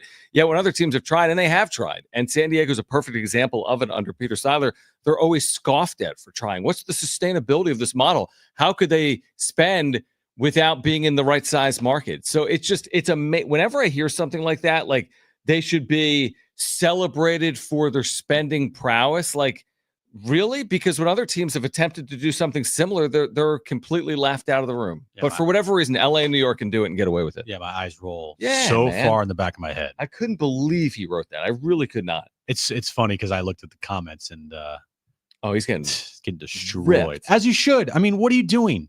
You're saying like, yeah, every team should be able to do this. Guess what, Jeff? No other team can do it. Like it's stop. The Padres can't defer all this money. The Giants can't defer that money. The Marlins can't. The A's can't. There's literally 2 teams It's the Mets and the Dodgers. Mets because they got Cohen and the unlimited pockets, and the Dodgers because they got the Guggenheims and they got the $3 billion TV deal. Yeah. They've deferred over $1 billion. No other team can do that, Jeff. Stop carrying the water and stop getting on your knees for the Dodgers. It's apples and oranges. It's a completely different ball game. They are in their own league, playing in a league of, two. Exactly. Yeah, and it's true. It's like, yeah, it is accurate to say there have been other deferrals in baseball, but not to these extents. Not even close. The Ohtani contract is completely unmatched. I mean, $680 million of deferral. Most of these teams haven't spent $680 million in the last 5 years combined. 60+ million of Blake Snell's contract was deferred. Yeah, they have over $1 billion right now in deferred contracts. Other teams don't spend $1 billion over a decade. Yeah. And even the Juan Soto deal, guess how much is deferred there? I forget. What's the number? Nothing. Oh, $0. $0. Yeah. All right. It's like Dumb and Dumber taught us. IOUs are just as good as money. That's right. Well, that's how the Dodgers operate, and they have found the loophole. Honestly, good on Soto. He's like, you want me, pay me. Great on Soto. Yeah, I don't want to be paid on layaway. Mm-hmm. I'm the best player in the sport now, not in 2045. And as much as I hate the Dodgers, I applaud the Dodgers because they found that loophole and they get away with it. They get away with it. They get away with it, and they can do it. And if I was a Dodger fan, I would be in favor through the roof. I agree. All right, call right now if you want 2 free tickets to see San Diego State and Air Force. This is a week from Wednesday night, January 8th at Viejas Arena. 7:30 is the tip-off time. San Diego State's next home game, men's basketball, Aztecs Air Force Academy, 7:30 next Wednesday night. You can hear it right here. Call 877-767-4760 if you want tickets. The atmosphere this weekend was incredible inside Viejas Arena. If you want 2 free tickets, 877-767-4760. If you don't win right now, we have 2 more tickets to give away during Trainwreck Radio. On the other side, is that good? The best and worst of the sports weekend is next.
San Diego Sports 760 and ABC bring you New Year's Rocket Eve.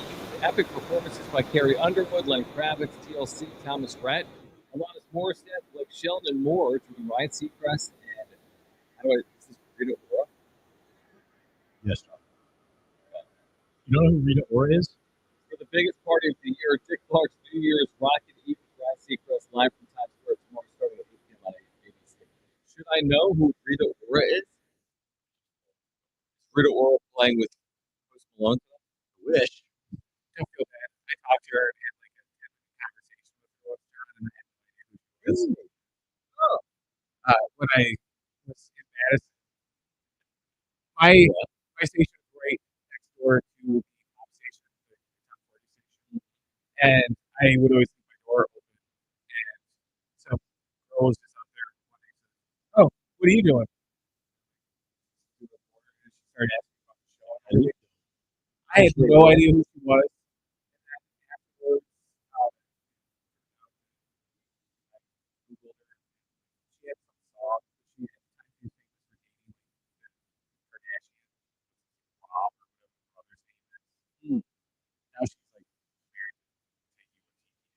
Well, now she's on New Year's Rocket Eve. Right? Yeah. Are you excited? Very excited. I will tune in tomorrow at 8. All right, we've got the wrap coming up. Chris Hodge has free picks for our listeners at 4:30. We have more Aztec tickets to give away, but right now, let's get to this. Momentarily. Stand by. Is that good? From 29 yards away. Oh, he missed it badly. Kick on the way. Boswell. That's a winner. The good and bad from the sports weekend.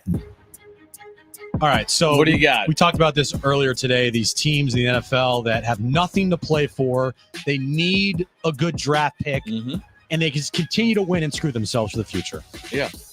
There's two teams, and two of them are on my list. The first one, the freaking Las Vegas Raiders. They won again against the New Orleans Saints. All right, they're 4-12 on the year.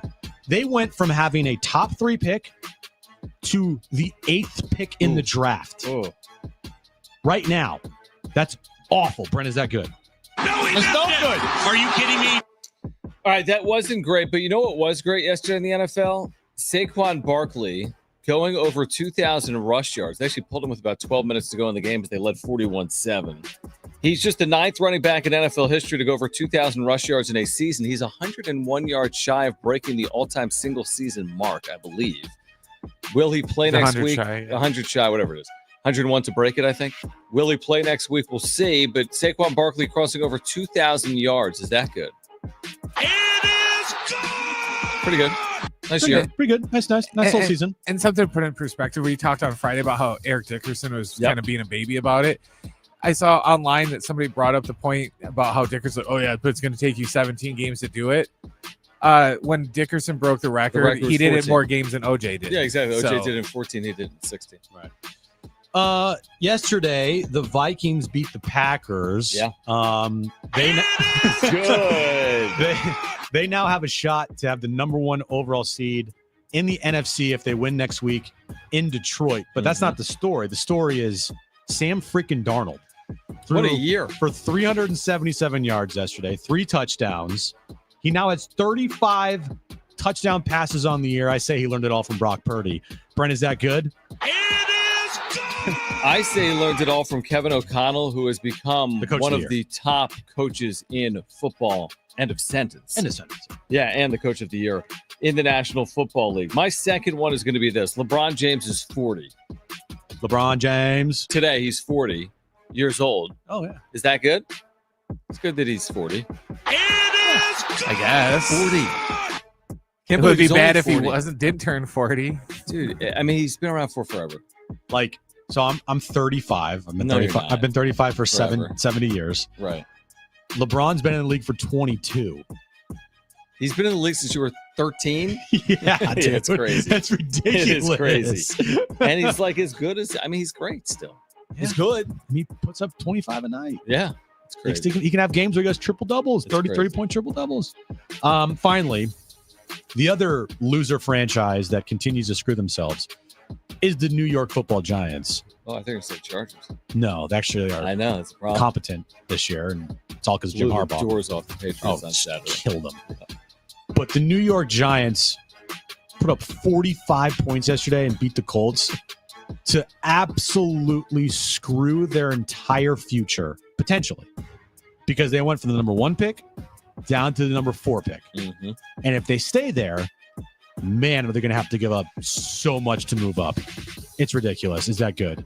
No, he's not good. Are you kidding me? Same franchise that amazingly drafted a running back second, and Saquon Barkley then walked away from him to then have this happen his first year in Philadelphia. By the way, the Giants are playing the Eagles this upcoming weekend.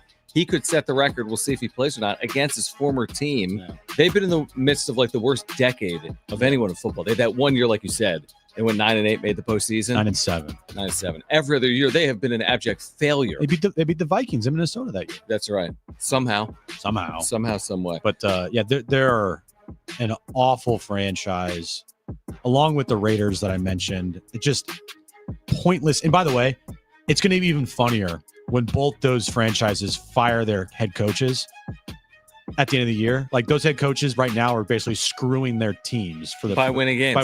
Well, look at the Jets, by the way, in terms of hapless as well. Yeah. All right, I'm going to go off the beaten path here. Okay. Dylan Harper. He's the son of Ron Harper, freshman at Rutgers, one of the top freshmen in America. Do you know who Ron Harper is? Yes, I know who Ron Harper is. Oh, I didn't know if he had another Bert Emanuel situation. By the way, congratulations on Bert Emanuel We didn't Jr. talk about it, yes. Congratulations. Yeah, thank you.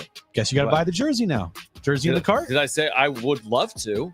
But you also mentioned that if they landed Bert Emanuel Jr., I would make fun of you for forever. We have to tell a story about the one day I think we did. You just weren't here. But we can share that on the other side. Yeah, we're going to share that. But congratulations. Thank you. You did it. Because I think he's a very good player. You did it. And I think he signed with San Diego State basically to make you look bad. All right, I'm kidding. That'd be fun. Dylan Harper might be the number 1 overall pick over Cooper Flagg. Today for Rutgers, 16 points, 10 rebounds, 10 assists. First triple-double by a Rutgers basketball player since 1983. Nobody knows Rutgers basketball better than Jim does. Aaron grew up a stone's throw away from their campus in Piscataway. Is that good? It is. She actually didn't. It's more northern Jersey, and she's more southern Jersey. Speaking of Rutgers, I actually... Did you get in? No. This weekend, we went to the beach. And Speaking of front, okay. I'm curious. Just let me finish the story. Okay. We went to the beach, and it was very cold. Obviously, I didn't have like a winter jacket. So Aaron's dad, who, by the way, he loves me. He's like, "How's John doing?" I'm like, "What?" I'm like, what about me? He texted that to me. I was cracking up. You should ask about how your am I son-in-law. doing? Yeah. Like, one of the first things he goes, "How's John?" Yeah. I'm like, "He's good." Okay. Anyway. This is hilarious. He gives me his Rutgers jacket that his I think his dad. His dad play Rutgers? No. Didn't he play football? Aaron's dad played football in Pennsylvania, like a Division II school. Yeah. East Stroudsburg. Yeah, big football guy. Yeah. Yeah. But I was wearing a Rutgers jacket this weekend, so of course you were. Yeah. Nobody knows Rutgers football more than Jim does. What is Rutgers' mascot? The Knights. The what night? The Dark Knight. Close. Scarlet Knight. What'd you think of their bowl game? Didn't they lose? They blew a huge lead. We were watching it here, weren't we, Brett? It was a Kansas State, Rutgers, some random. Yeah. It was a good game. The bowl games have been amazing. It was like 44-42 or something. Yeah, something like that. Yeah. The bowl games have all go to overtime or stay home. Yeah. All right. On the other side, we will get to the wrap. Plus, we'll give away Aztec basketball tickets against Air Force. Chris Hodge taking Vegas. He's been great for our listeners. We'll have free picks for us coming up at 4:30. It's hour 3 of Jon and Jim next.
All right, this update is brought to you by Hamul Casino. We'll start with the NFL, as Monday Night Football is tonight in a pretty much meaningless game. Lions and Niners, 5:15 kickoff in Santa Clara. And San Diego State, after losing to Utah State over the weekend, has dropped outside the top 25. They will take on Boise State next on Saturday at 1 p.m. in Boise. You can listen to that game right here on San Diego Sports 760. Hamul Casino is the most fun place to ring in 2025 at noon on New Year's Eve. Get $20 in free play just by playing with your Sweetwater card. And stick around for a special New Year's buffet and live music. Hamul Casino, fun above all else. Previously on Jon and Jim. We're reacting to the fact that there's nothing to react to related to Roki Sasaki. I mean, it is amazing that we're going to get into the new year, and all of these teams will have met with him publicly, like that's going to be out there. And the Padres, like, they're not going to meet with him New Year's Eve. I don't think he's going to be at the ball drop with them. These meetings are taking place in LA. Is there going to be like a second round of meetings? I found it interesting that he was holding court in Los Angeles. Now, time for Jon and Jim. All right, San Diego, Southern California, what's going on? Hour 3, Jon and Jim. Chris Hodge taking Vegas. We'll have free college football playoff picks for our listeners coming up at 4:30. He'll also have a pick for you tonight on Niners-Lions, that meaningless game Jim just touched on. So Chris Hodge, he will join us coming up at 4:30. We'll get to the wrap coming up momentarily. We do have Aztec basketball tickets to give away. We'll do that during Trainwreck Radio coming up at 4:45. We are here until 6 p.m. We're back with you tomorrow as well, New Year's Eve. Jim's got quite the New Year's. He's got Post Malone. Must be nice. Kick off the new year with Post Malone at Petco Park. Must be nice.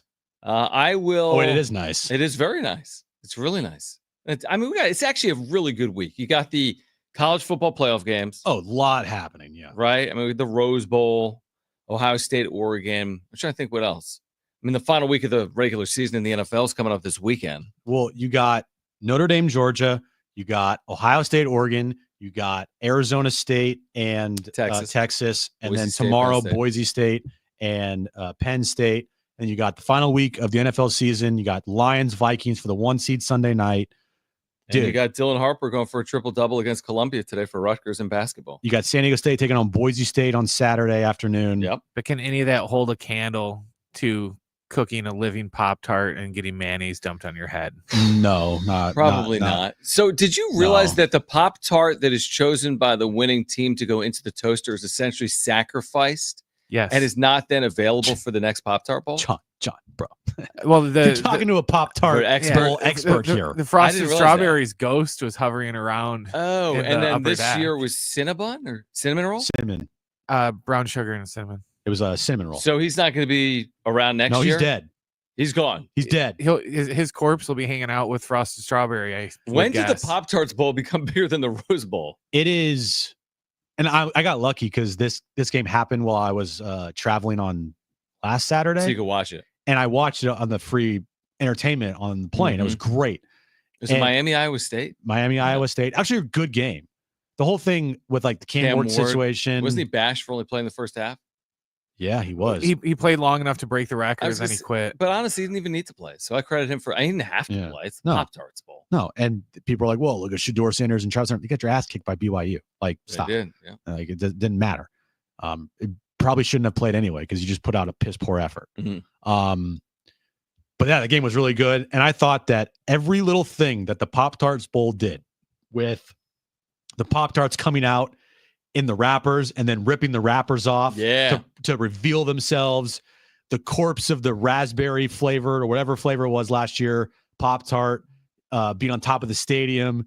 And then after the game, you have the Pop-Tart going down in the toaster, and then the trophy being an actual Pop-Tart toaster. The sidelines were painted with like Pop-Tarts, like sprinkles. Ooh, I didn't realize that. Yeah, like the sidelines were painted with the Pop-Tart sprinkles. Dude, it was perfect. Dude, and props to the guy that was in the Pop-Tart like costume this year. Last year when they lured the strawberry guy in, he just kind of waved and was like all happy that he was getting cooked alive. This year the brown sugar cinnamon roll guy, he got about halfway through and then he started to fake like convulsions and shaking like he was in massive pain because he's being cooked. That made me laugh. Dude, the Pop-Tarts Bowl, they need to get that into the expanded college football playoff. Like you got to get that thing into the rotation. We need it in every playoff. Yeah, hey NFL. There we go. I need it to be the national championship game because it would be perfect. It'd be huge. It'd be. I mean, could you imagine at the end of that game, whoever wins the national championship gets to pick a Pop-Tart they get to like sacrifice and eat live after the game? I can imagine it. It'd be amazing. I need it to happen. You need that. I need it now. All right, Chris Hodge at 4:30 right now. Let's get to this. It's time for The Wrap, presented by Sombrero Mexican Food. Check out their website at sombreromex.com. Do you think Saquon should play on Sunday and try and set the NFL single-season rushing record in a meaningless game for the Eagles? I think he should play a half. I think he should play a half, but he probably won't. Like, I don't even know if Jalen Hurts is going to play. They're locked in the 2 seed, so they will play on Wild Card Weekend. Likely against the Commanders, I think. Or maybe it is already set with the Commanders. Because the Commanders won yesterday. No, it's not, because the Commanders and the Packers are both 11-5. Okay, so that's still to be determined. And if you're the Eagles, you want to play the Packers because the Commanders kind of have their number a little bit. Yeah. I think he'll play a half, but I don't think he's going to play. I honestly, I'd play him. And there's a couple reasons why I say it. Yeah, is it smart? No. But the spite element of doing it against the New York Giants is too good to pass up. And by the way, he would do it easily. It's the Giants. They've completely rolled over. The motivation there for Saquon Barkley and the motivation for his teammates and that offensive line, I think he would rush for 100 yards and a half. So I think he would do it. I think he could do it in a quarter, truthfully. A couple of long runs, and he'd set the record. So I'm with you. I don't know if he's going to play. If I was in charge, I'd say play. Do it against the Giants. That's too good of a storyline to do it against the New York Giants. Well, more importantly, how's Jalen Hurts? Well, that's very important because you're not going to the Super Bowl with Kenny Pickett. Not even. You're just not. No. And I do think a fully healthy Eagles team. They could absolutely get to the Super Bowl. It's absolutely. It's them, the Vikings, the Lions. Those are 3 teams. Absolutely. Next question. Who wins the Vikings-Lions game for the top seed in the NFC next week? I'm going to surprise you here. I'm going with the Vikings. Going Vikings? I'm going Vikings. They're the healthier team. I think they're the better team now. It's in Detroit, right? It's in Detroit, so it's going to be tough. But I'm just looking at how many injuries the Lions have, especially on defense. And the way that Sam Darnold's been playing, the weapons that he has at his disposal, and I think that the Vikings defense is way better than the Lions defense. Now, the Lions have a potent offense, but they're also without David Montgomery, and I think that's going to be a big loss for them coming up here in the postseason. Oh, man, maybe you just convinced me. I mean, the Vikings really are playing some incredible football. And the Lions, I guess, have too, but the injuries are a real storyline here. Their defense is so good, dude. What was the score of the first meeting? I know it was forever. 31-29, I think. I'll take the Vikings. Okay. Yeah, I'm with you. I think in a close game, the Vikings will find a way to win. It's so impactful. Has there ever been in modern football a more impactful regular season game? The 1-5 seed hinging on, a 14th win. That's crazy. They said it's supposed to be the first time ever that it's going to be 2 teams that are 10 games above 500 that are playing each other. I'm with you. I think the Vikings find a way, close game, win it on the road. They get the top seed. I don't know if that means they're going to the Super Lions. Bowl. Well, it happened a couple years ago. Niners were playing the Seahawks in Seattle. Same situation. Yeah, 1-5. Yeah, winner of that game got the 1 seed, and the loser got the 5. So it's not unprecedented this late in the year. No, but what is unprecedented is 2 teams with this many wins. Yeah. Okay, next question. Should college football playoff quarterfinal games be played on campuses? Well, if they are played on campuses, then what happens to these prestigious bowl games like the Orange Bowl, Peach Bowl, Rose Bowl, Fiesta Bowl? You would still rotate through that. But your point is valid. Yeah, the semis would be the bowls. Okay. That's 2 of the 6. And you could rotate through them every third year. Or you could make the semis 2 of the 6, the national championship 1 of the 6, and that's half of those 6, and you go back and forth every other year. Yeah, but the national championship now is its own entity. Yeah, it's neutral site Super Bowl type game. Yeah, it's not a bowl game affiliated with it. It's the national championship game. It's not like the Orange Bowl, which I kind of liked. Like the Rose Bowl used to be like a site for the national championship game, right? Yep. Like Texas USC, one of the most famous national championship games of all time, was played at the Rose Bowl.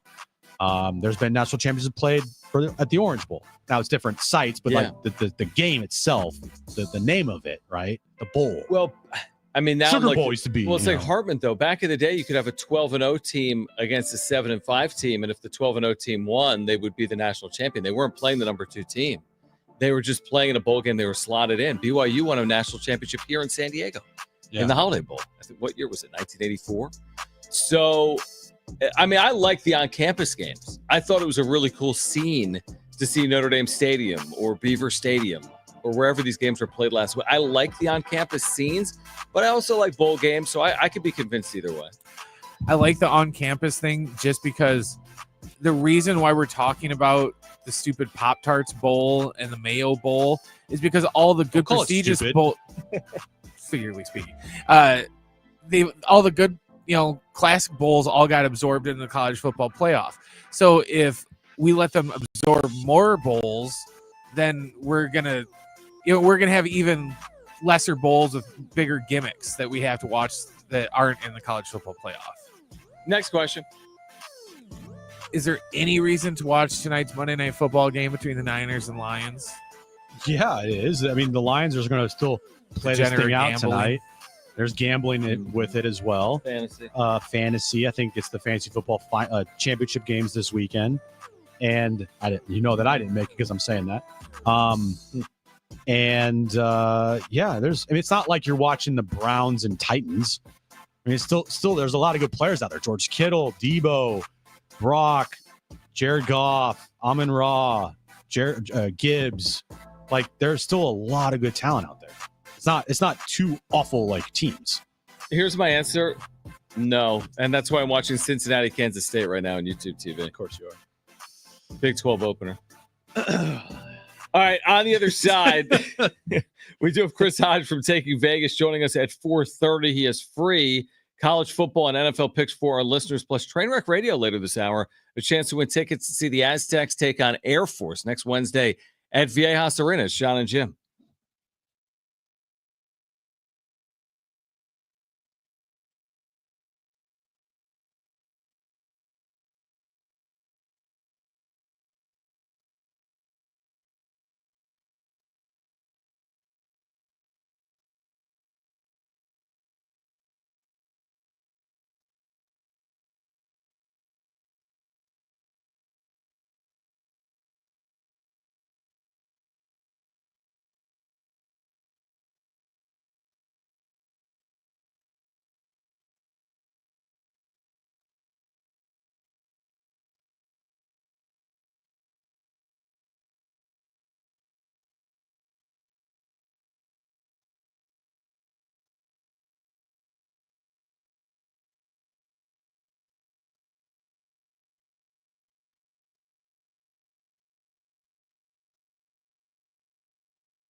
All right, AM radio keeps vital voices accessible. Congress can secure its future, but we need your help. Text AM to 52886 now to support keeping AM radio in cars. Tell your member of Congress to pass legislation now to keep AM radio in cars. Standard message and data rates apply. All right, Jim made me put my phone down and close the chat. And the way he said it was like there was a developing or breaking sports story. So I'm putting this on you. I have no idea what it is. I'm presuming it better have to do with Roki Sasaki, but I'm putting this on you.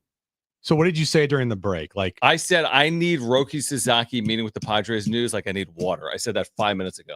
Jeff Sanders has just tweeted this out. Joe Wolf, Roki Sasaki's agent, is Zooming with reporters right now to provide a brief Roki Sasaki update.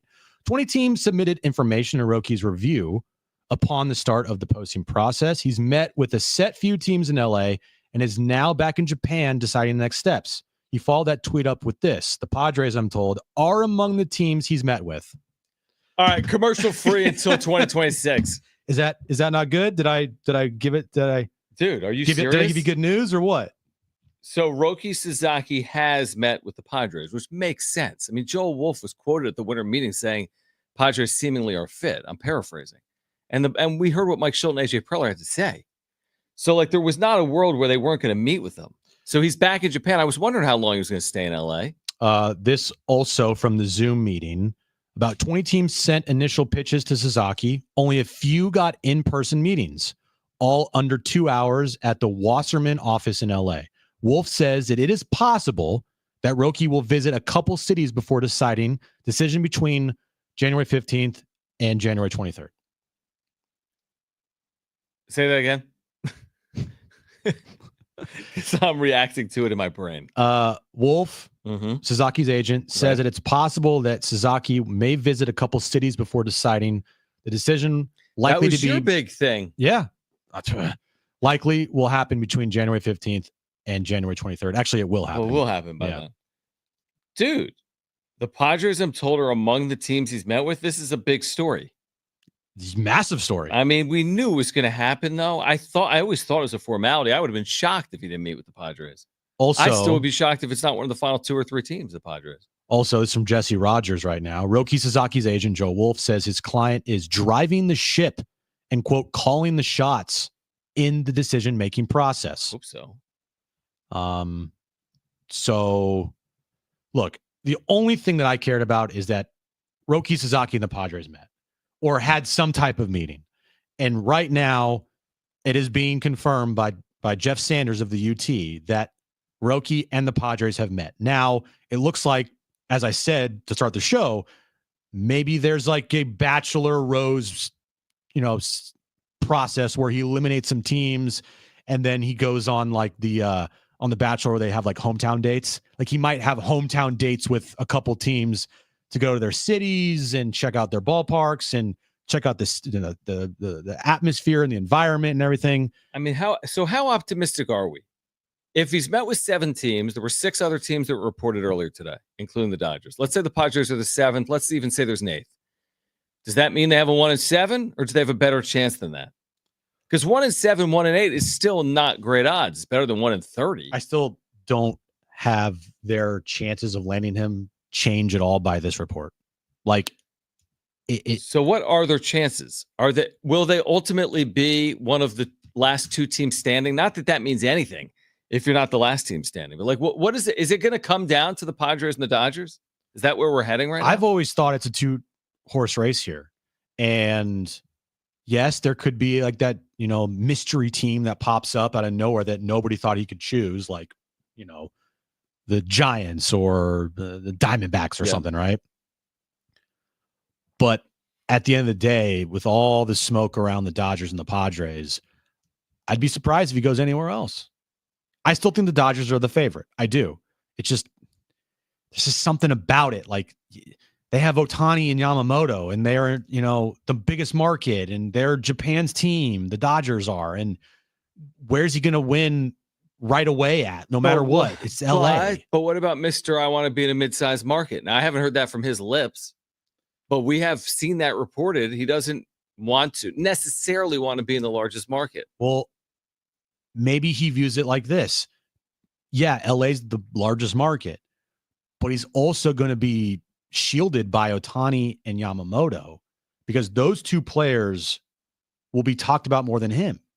He won't be in the spotlight. He is not going to be the number one guy there. Well, what's your motivation for coming over? Let's say your motivation is to win. Are you really watching this game right now? Yeah, I'm watching what are you doing? Kansas State, Cincinnati. I swear, dude. Manhattan, Kansas. Dome of Doom, if you will. Oh, my God. Yeah, I'm losing my train of thought. No, I guess my question is, what's his motivation? Is your motivation to play with other Japanese superstars? Well, aren't you doing that in Japan? Is your motivation to go win a World Series? Well, didn't the Dodgers just do that? What's your motivation? That's what I want to know. Are you trying to carve your own lane? Or what are you trying to do? Why is he coming over right now as a 23-year-old and passing up $300 million? You better make the right decision. You're passing up $300 million to come over now. Why? Alden Gonzalez tweeted this out. Interestingly, Roki Sasaki asked that no players attend the initial meetings per his agent. I said, well, you were gone. If I'm the Padres, I'm going full court press. I'm bringing in Manny, bringing in Toddy, bringing in Darvish, bringing in Jackson Merrill. But I guess that didn't happen. So could you bring like mascots or like what could you bring? So who met with them? Preller and John Seidler? That doesn't make any sense. Why would you? Who do you think met with him then? Preller? That's it? Just Preller at the Wasserman office in L.A.? Had to be something. Jesse Rogers says this. There's like so many things coming out right now. Jesse Rogers says that Sasaki's agent says he won't relay how many teams he's met with, nor who he'll meet with next. He may visit cities soon. He's back in Japan. Sasaki's not concerned with whether a team has Japanese players on it or not. He asked that no current players attend the meetings. Can you imagine if he visits cities and we're just like, he like swing by? Like, I want to just see this guy on the street. Like, huh? Hey, look, it's Roki Sasaki. And this is his decision. I get it. That's not how I would have done things. I would have, if I'm going somewhere for a minimum 6 years, maybe more. Right. Bro, I want to know who my teammates are. I want to be like, well, what's that have to what's do up? With the meeting? Oh, you want to meet them? I got you. I guess you still could in the second part of this process. If you get sent to two teams and you go to LA and San Diego, I guess you could meet with some people. Well, from everything that's being reported, like he was always going to meet with the Padres. That's why we've talked about it for the last 9 days. That's where, and the headline of I have to change our headline here for our YouTube. Yeah, we should put breaking. Yeah. Padres meet with Roki Sasaki. But it was a foregone conclusion that they were going to meet. I just was getting a little worried that there were no reports of like them actually having a meeting. Oh, I was super nervous. I'm like, why guys, is every team what's met with going him, on but, here? Yeah. Now the level of the meeting and how it went. I mean, we don't know anything about it. It'd be nice, like if we had some actual, like maybe I don't know, reporting on it. It'd be great. But aren't he and Preller? Aren't we led to believe like he and Preller are boys? Not boys, but hasn't Preller scouted him since he was a teenager? Bro, he speaks Japanese. You're talking about Preller, not Sasaki, right? I know. But I mean, seriously, he scouted him for probably 6 years. Everybody scouted this guy for a long time. Yeah, it's but not I'm just talking Preller. Personally. Yeah, but the GM that's been in the same job for the last 6 years. Not everyone has done that. Andrew Freeman's been a GM for a long time. Yeah, true, but he might have been scouting him when he was in Tampa. You know, the only teams I can think of like that have had, you know, the Giants, obviously with Posey now, it's completely different. The Mets, big. It's big. It gets real here very, very quickly. It does. All right, we'll get back to it in the 5 o'clock hour, but we have free NFL and college picks with Chris Hodge on the other side, plus a chance to win Aztec basketball tickets later this hour during Trainwreck Radio. Don't go anywhere. It's Jon and Jim.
All right, this update is brought to you by Hamul Casino. We'll start with breaking news. According to Jeff Sanders of the UT, the Padres and Roki Sasaki have met. Decision for Roki will happen between January 15th, January 23rd on where he decides to go play.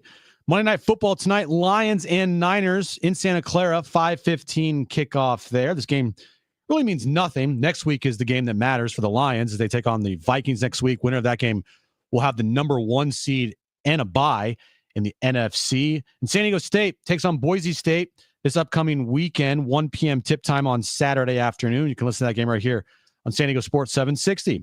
Hamul Casino is the most fun place to ring in 2025 at noon on New Year's Eve. Get $20 in free play just by playing with your Sweetwater card. And stick around for a special New Year's buffet and live music. Hamul Casino, fun above all else. All right, Chris Hodge back with us. Final time in 2024 because it's New Year's. He is back with us in 2025. It's been a great year for our listeners because of Chris, who on the text line over the last 11 weeks is 9-2 on Thursdays and Mondays combined. Had the Packers last week. And of course, we do have Monday Night Football tonight, Lions, Niners coming up in just about 30 or 40 minutes. So Chris Hodge taking Vegas back with us. Chris, always great to have you on. Happy New Year to you. And how can our listeners get tonight's game? And thanks for hopping on. Thank you. Same as always, text the word win to the number 545454. Last Monday game before the playoffs come, okay? So there will be a Monday night playoff game. But last regular season Monday Night Football game, between Thursday and Mondays, we've done very well, especially lately. Like, thank you for just telling the listeners out there, 9-2 run. So got this one tonight. You know, Detroit in a unique situation. Game doesn't matter for them tonight. They got to win next week against Minnesota. So tough game to call for the public. We got it for free if you text the word win to the number 545454. We were talking about this a little bit ago, Chris. Like, it's New Year's, this week, but there's a lot going on. College football playoffs get going tomorrow. We'll start with Penn State, Boise State tomorrow, 4:30 our time. What you got in this game? I'm not sold on Boise, and I believe we spoke about this a couple weeks ago with just the strength of schedule. Great job by Boise going 12-1. They have the competitive game against Oregon, but that game, if you would go back and look at it, Oregon had Oregon State on deck. Oregon really wasn't Oregon just yet. You could tell they took Boise lightly, and that's really the only good team that Boise State has played this year. I mean, if you want to count UNLV, fine. I don't count them as a good football team. And if you look at their schedule ranking in terms of the opponents played, they're ranked number 89 in the country. There's only 133 teams in college football. They're number 89 in terms of schedule rank. Penn State's defense is one of the best defenses in the country, not just overall, but against the run. What does Boise State like to do? What do they do best? Run the ball. The kid had a great season. I think he should have probably won the Heisman based on his numbers. But again, we go to that schedule and, they gave it to Hunter. I don't think Boise is going to be able to run the ball at all on Penn State. I think they're going to get shut down. I don't think they're going to be able to make enough plays in the passing game. Penn State has an explosive tight end, great defense. At the very least, I think Penn State gets it done by 14.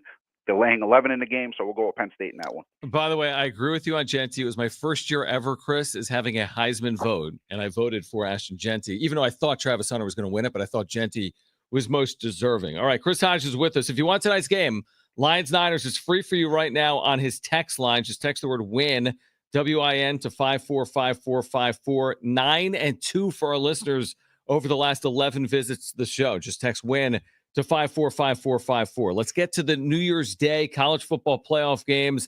The game with the largest line in the quarterfinals, Texas, Arizona State. I think it's somewhere in the neighborhood of 13 right now. What's your feeling in this game?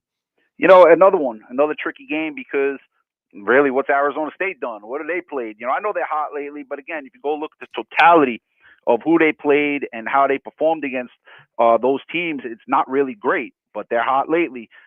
Look, how do you hold anything against Texas? They've lost 2 games this year. Both of those games came against Georgia, right? So you can't hold anything against what that football team has done. I believe both teams are going to be able to run the ball successfully. I know Texas is going to be able to run the ball. Let's see if Arizona State can do it. I know they have a great running back. They have a very good quarterback as well. The total is starting to come down. It was 52.5. Now it's 51. And I believe that's an incorrect line move. I believe that even though with the running game going, I think that's going to put a lot of pressure on both defenses. I think Texas will score points. I think Arizona State will score points. I have this game something like 34-24 in that area, and it could be a late touchdown to push it over the total. So 51, I think it gets there. We're going to go with over 51. I think that's going to be a really good game, though. That comes down in terms of betting perspective. I think that's going to come down to the final couple minutes in that game for a backdoor cover there. So we'll go with the over 51. Could be the game of the week. Oregon, Ohio State. Ohio State's favored in this game. Oregon, the number 1 seed overall, undefeated. What do you got in this one, Chris?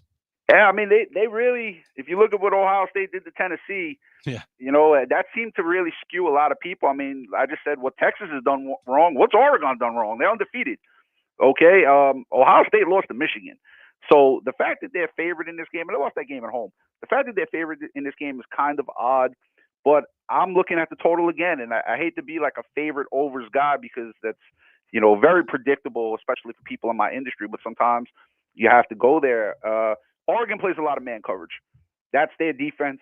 That's what they love to do. And if you play man defense against Ohio State, you're going to have problems. They got great wide receivers. The first 2 times these teams played, the game was over 60. The total's 55.5 right now. Rose Bowls have the tendency to be very high scoring and very entertaining.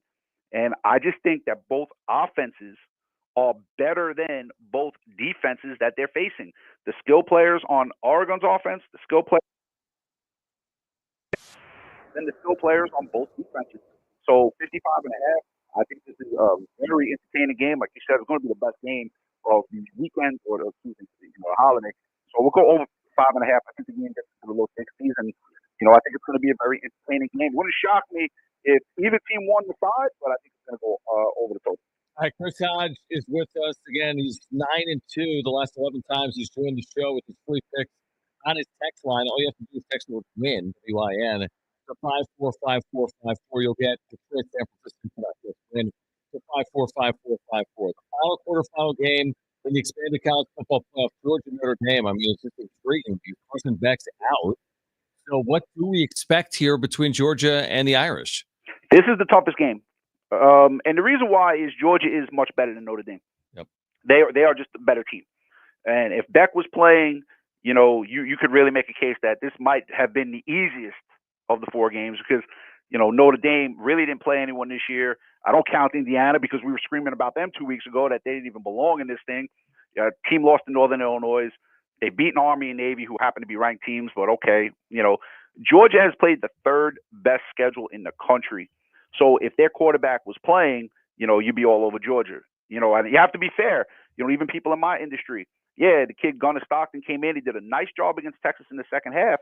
But if we're being honest, there's no way to predict how that kid is going to perform because you don't have a baseline to go with, right? So that's a tough situation. So here's what I'm going to say. I believe that they're going to protect Stockton in terms of Georgia with running the football, keeping him out of stupid situations where he has to face a 3rd and long, where he has to step up in the pocket and make reads and make plays. So they're going to play to their defense, Georgia. We know Notre Dame loves to run the ball. You have a total that's sitting around 46 right now. I think it's going to be a low-scoring game. I really do. I think both teams are going to play to their defenses. That's the strength of both teams. And I think it's going to be an entertaining game in terms of defense. I just don't think it's going to be a high-scoring game. So we'll go under 46 in that game. Yeah, I agree with you. And I would be utterly shocked if this week's playoff games looked anything like last week's playoff games. We had 4 blowouts. There's just no way 1 or 2 of these games won't be compelling on New Year's Eve or New Year's Day. And again, for our listeners, if you want tonight, we're talking about the NFL, Niners, Lions. It's free on the text line. Text the letters WIN or the word WIN to 545454. That's WIN to 545454. Before you go, Chris, any New Year's Eve plans? You just watching these games, or what's your plan for the next couple of days? Yeah, I'm trying to avoid my wife. We had our holiday party on Friday, and we hired a new girl who's very attractive, and it's the first time my wife met her, and I had to deal with that nonsense driving home. So I'm really trying to avoid her tomorrow. So I'm just going to watch the football games and call it a day and hope my wife goes out somewhere and gets drunk, and by the time she gets home, I'm sleeping. Hey, Chris, have you recovered from the Giants win yesterday? I mean, that is so terrible what the Giants did yesterday. You know what? Not even what the Giants did yesterday. And I came on last week, and I love when we talk about when we win and when we lose. And I love the Colts. And the Colts were one of our plays yesterday. When we lose, we tell you guys about it. But what Indianapolis did in terms of getting a gift the day before with Cincinnati winning that game, okay? They get a gift there. they have to win both games and to get some help and get in the playoffs and to lay an egg like they do. But that is typical New York Giants, number 1 draft pick, basically locked up. And what do? They screw it up. And now they're going to play Philadelphia this week, who's not going to play because they got to play in the wild card round. And they're probably going to win that game. And there goes number 1 to number 10, and the Giants are going to suck again. So that's just what it is with the Giants. Would you consider it if you're the Eagles with Barkley or not? Would you not even touch it? No, I wouldn't even touch it. I mean, he had a great season, but what's the ultimate goal? Yeah, exactly. Right? Are we playing for personal accolades, or are we playing a team sport? It's not tennis. Yep. It's not golf, right? So he had a great season. Now I get the intrigue, right? You want to break the record against your old team that let you go. But, you look at the NFC playoffs, man, they're either going to be playing Green Bay or Washington. Yep. Like, that's tough. Like, you want to be healthy for those. You already got Hurts that's banged up.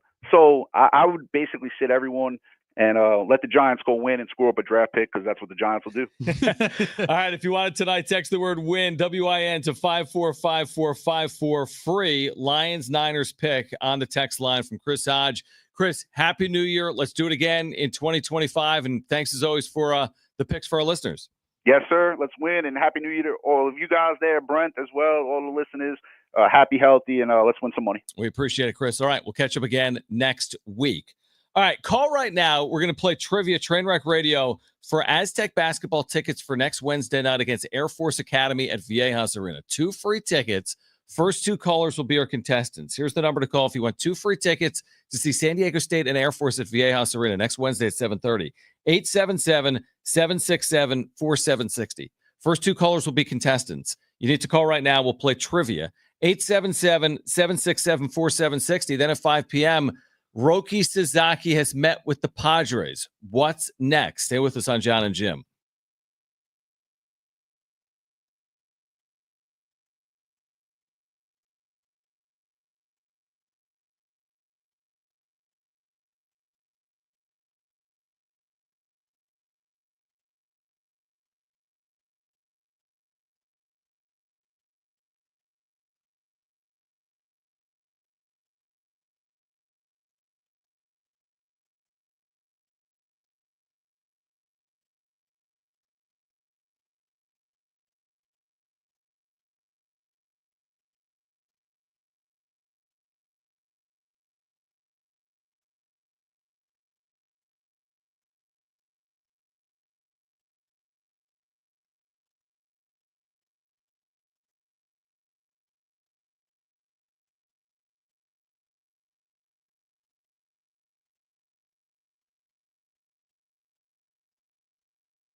All right, Roki Sasaki has met with the San Diego Padres. He will continue to react in the 5 o'clock hour. Again, he cannot sign until January 15th. Jim told you earlier he may actually meet with teams in the cities of those teams coming up at some point after the new year. So he's back in Japan right now, met with some teams in Los Angeles, including the Padres. So we will react to that coming up in the 5 o'clock hour. We're going to play for some Aztec basketball tickets. San Diego State Air Force is next Wednesday night. We told you, obviously, heartbreaking loss this past weekend against Utah State. Had the large lead, then had the 7-point lead in the final couple of minutes. Couldn't hold it. Big game for the Aztecs coming up against Boise State on Saturday. Again, full reaction to Roki Sasaki meeting with the Padres coming up as well. But right now, let's get to this.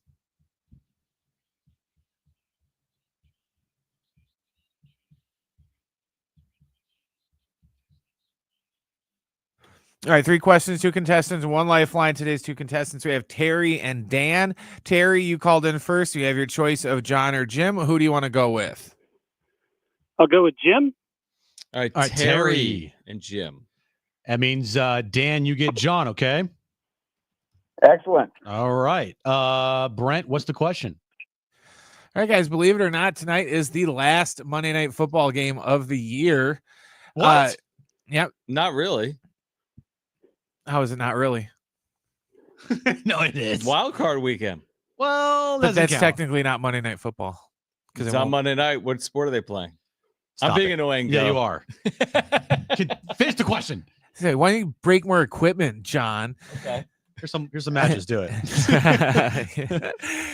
All right, guys. There are currently 8 teams in the NFL this year that are averaging more than 27 points per game this season. Today's question: name any of those 8 teams that are averaging 27 or more points per game this season. All right.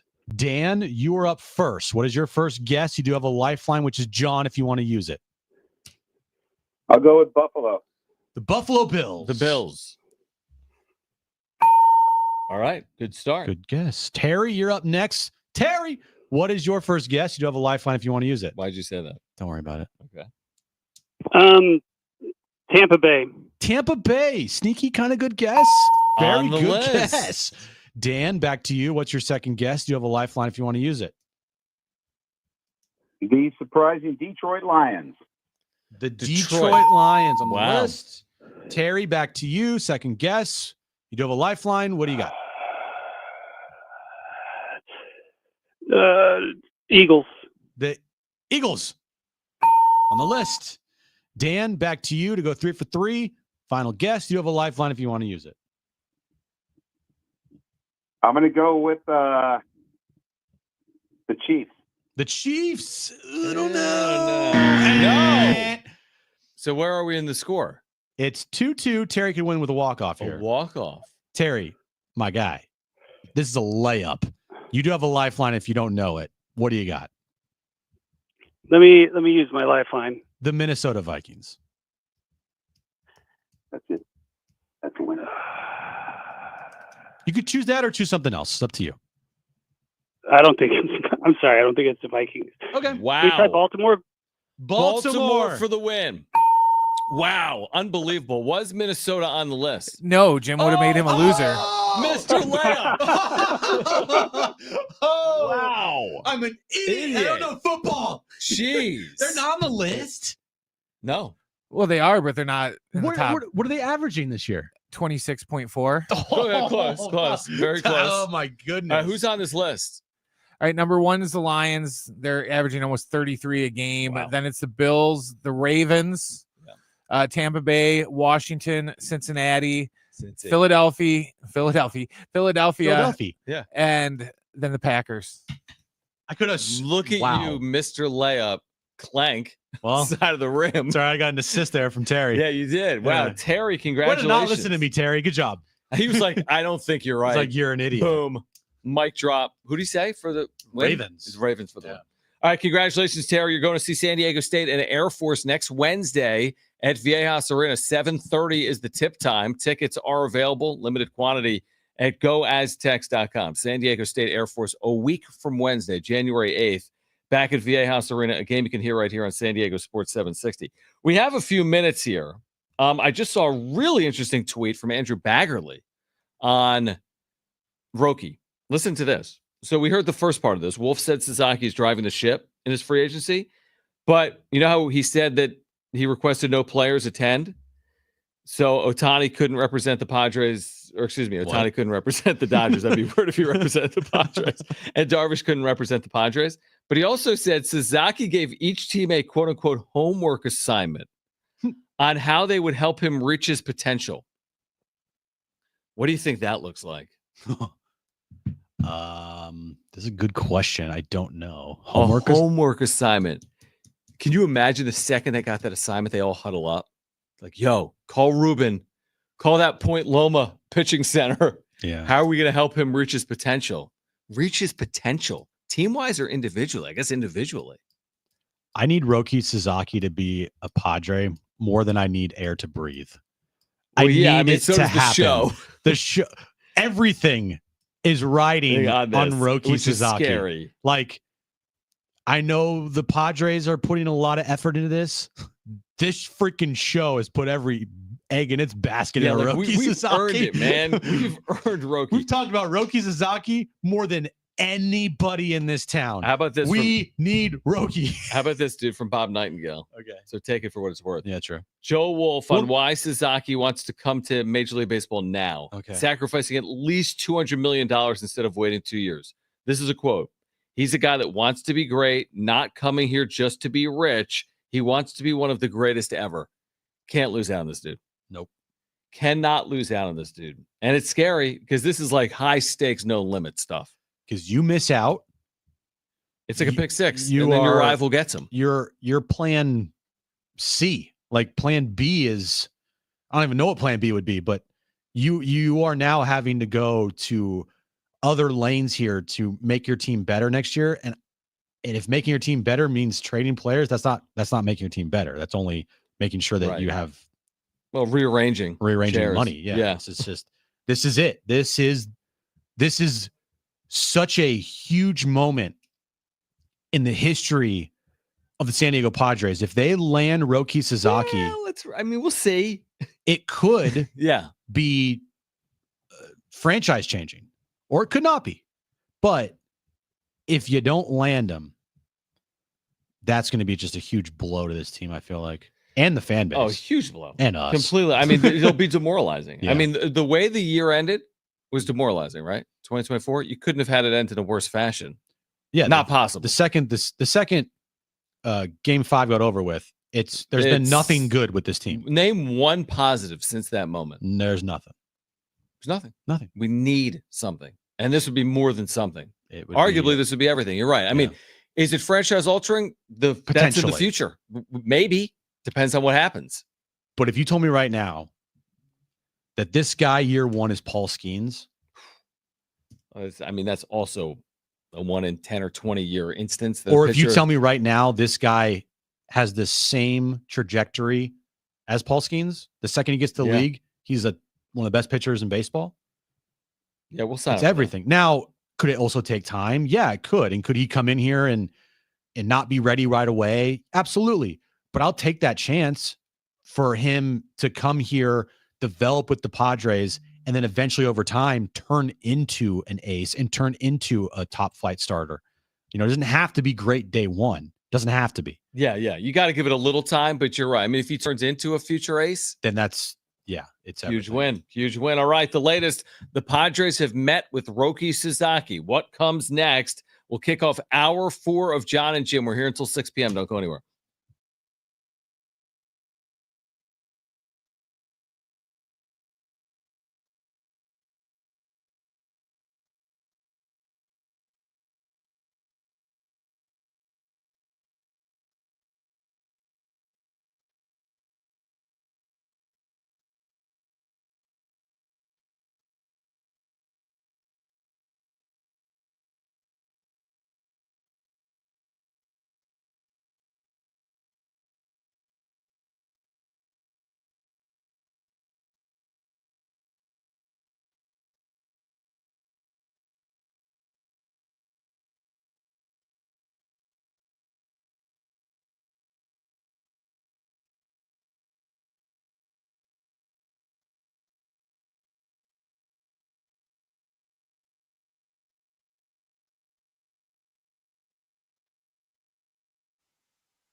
All right, this update is brought to you by Humul Casino. We'll start with breaking news. It's been reported by Jeff Sanders that the Padres have officially met with Roki Sasaki. More on that coming up next. Monday Night Football tonight, about 15 minutes away from kickoff in Santa Clara as the Niners take on the Lions.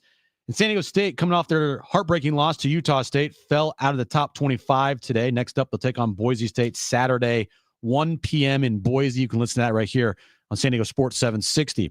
Humul Casino is the most fun place to ring in 2025 at noon on New Year's Eve. Get $20 in free play just by playing with your Sweetwater card. And stick around for a special New Year's buffet and live music. Humul Casino, fun above all else. Previously on Jon and Jim. We're reacting to the fact that there's nothing to react to related to Roki Sasaki. I mean, it is amazing that we're going to get into the new year and all of these teams will have met with him publicly, like that's going to be out there. And the Padres, like, they're not going to meet with him New Year's Eve.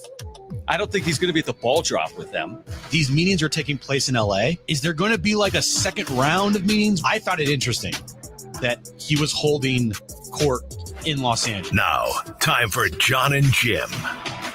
All right, San Diego and Southern California, what's going on? Final hour of Jon and Jim, and we were kind of spot on. Like, if you're going to meet, you would have already met. He's not going to stay in LA for forever. And the developing story in the breaking news is that the Padres have indeed met with Roki Sasaki per, as Jim just told you, Jeff Sanders of the Union Tribune. And we'll see what the next step is now. He cannot sign until January 15th. He may visit some of these cities for a second round of conversations or interviews, so to speak. And now we wait. I mean, it's all of a sudden getting real. I mean, we started mentioning this name in October, before the season was over. The Padres season was over. The Dodgers were still playing. You knew the name Roki Sasaki. This has been a saga, a 90-day saga that's about to come to an end at some point in about 2 or 3 weeks. You've known the name Roki Sasaki since the Peter Seidler Memorial. Right. When AJ mentioned how him and Peter would have long conversations about players like Ethan Salas and Leo DeVries and Roki Sasaki, and everyone's like, well, what? Mm-hmm. Did Preller just drop Roki's name during this like memorial service? And that was like a big, like, you know, your ears perked up when you heard that. And then you see Roki wearing Padres gear, and I think he's in Peoria or wherever he was. Yeah, that's right. Playing ping pong with some buddies. He's wearing a Padres like overshirt. Was that pre-WBC? Or was that before that? I don't know exactly the timeline on it either, but it's a recent photo of the last couple of years. So with that, that's all you kind of needed to know about, like, one, the interest level for the Padres and Roki Sasaki, and two, the interest level from Roki and the Padres. I'm not wearing Padres gear if I don't have any interest in it. It's not like Roki wore a Padres jersey when he was like 2 years old. Bro, you wore a Rutgers sweatshirt on the beach. But I'm not like But you know what I mean? football Like player. But it doesn't scream. Like, I've walked up to people before, be like, oh, you went to San Diego State? No, I just like the sweatshirt. So right? No, hold on. Let me use an example. A highly touted quarterback prospect in the transfer portal. Yeah, I'm listening. Was wearing a San Diego State hat. Oh, I'd freak out. Exactly. But it's not a guarantee, I don't think. No. Maybe they go to one campus, San Diego State, they put on the jersey. But what I'm saying is, in that situation, I'd you freak would out. take that as, oh my God. That's how I view this with Roki Sasaki. Here's my thought on this. Of course, the Padres are absurdly interested. And to your point, it goes all the way back to Preller's public comments during that memorial service on Peter Seidler. All right. So, of course, they've been heavily vested in trying to lure or land Roki Sasaki. But it takes two to tango, man. You might like a girl a lot in high school. She's got like you. And also, he could have, going into this, before meeting with teams, had this, mindset of, yeah, it's between, I want to go to either the Dodgers or the Padres. And then during these meetings, maybe a team that he didn't even think about absolutely blew him away. And he's like, oh, wow, I didn't even know that. Or like, oh, wow, that changed my mind. And that could absolutely have happened. Well, I mean, here's my or point. happen, I guess. Here's my point. What's your closing argument if you're the San Diego Padres? What's your most compelling pitch? Set roster to win now. I could buy it. We got close. In 2022, we got by the Dodgers, got close to a World Series. In 2024, the Dodgers got by us, but it was a good series. Like, you could certainly argue a level of closeness. Like, you've been close 2 of the last 3 years, but like, what's your closing argument here? Well, How do you separate yourself from a team like the LA Dodgers or the New York Mets or the New York Yankees? Reading all the quotes today, him saying that he wants to be the greatest ever and he wants to be one of the best pitchers in baseball, and his strive for greatness is unmatched, right? Right. What place gives me that opportunity? Like, you can talk about a team success, but if Sasaki's not good, is that going to matter? Like, if he goes to the Dodgers and he ends up, realizing that the developmental program there, which, by the way, if you look at the Dodgers, like, they don't really, besides like what, Walker Buehler, Trevor May has Tommy John surgery every day. Walker Buehler's had Tommy John surgery. Yeah, but everybody has Tommy John surgery there. Yeah, but you're going to argue that they've developed pitchers at a worse rate than the Padres? No, I'm not even going.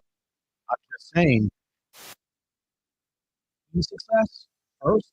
There's no question it's the Dodgers. If you're talking about what place I can be a star in myself, and I'm not talking about team success, what place helps me the most, there's multiple teams. It's not just the Dodgers. Like, I'm using Ruben Niebla, and his experience and what his track record is as my closing argument. That's what I was going to say, but it's kind of interesting. So your whole closing argument, not yours, but like, I'm thinking the same thing. It's like putting it all in the Ruben Niebla basket. Man, if that's the case, that's incredible. His value is even tenfold what this pitching whisperer. Look what they've done as far as investments go with Point Loma and the pitching. They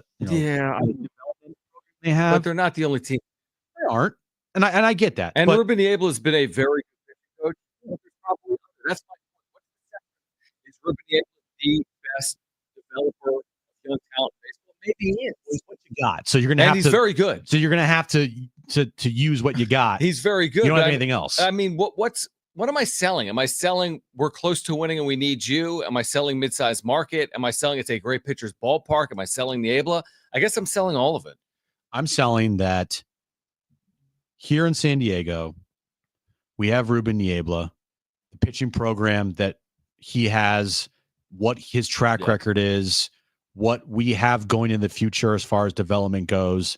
And by the way, if you become a star and you turn out to be an ace, guess what? You're the guy here. You are the number one on the staff. You're not going to be that in LA with Snell and Yamamoto and Ohtani. You're not. You're under everyone else's shadow. You are in the back. Like, yes, you could become great, but I'm sorry. No matter how great you become, you're never overtaking the Ohtani shadow. Sure. It's never going to happen. Here in San Diego, you are the guy, and we are building the pitching staff in the future around you. You are the centerpiece of this pitching staff going forward, along with like Michael King, hopefully, right? Like, if they had for the next 6 years a top end rotation of Roki Sasaki and Michael King, 1-2, sign me up. I guess the issue I would say is that there's no assurance Michael King is going to be re-signed.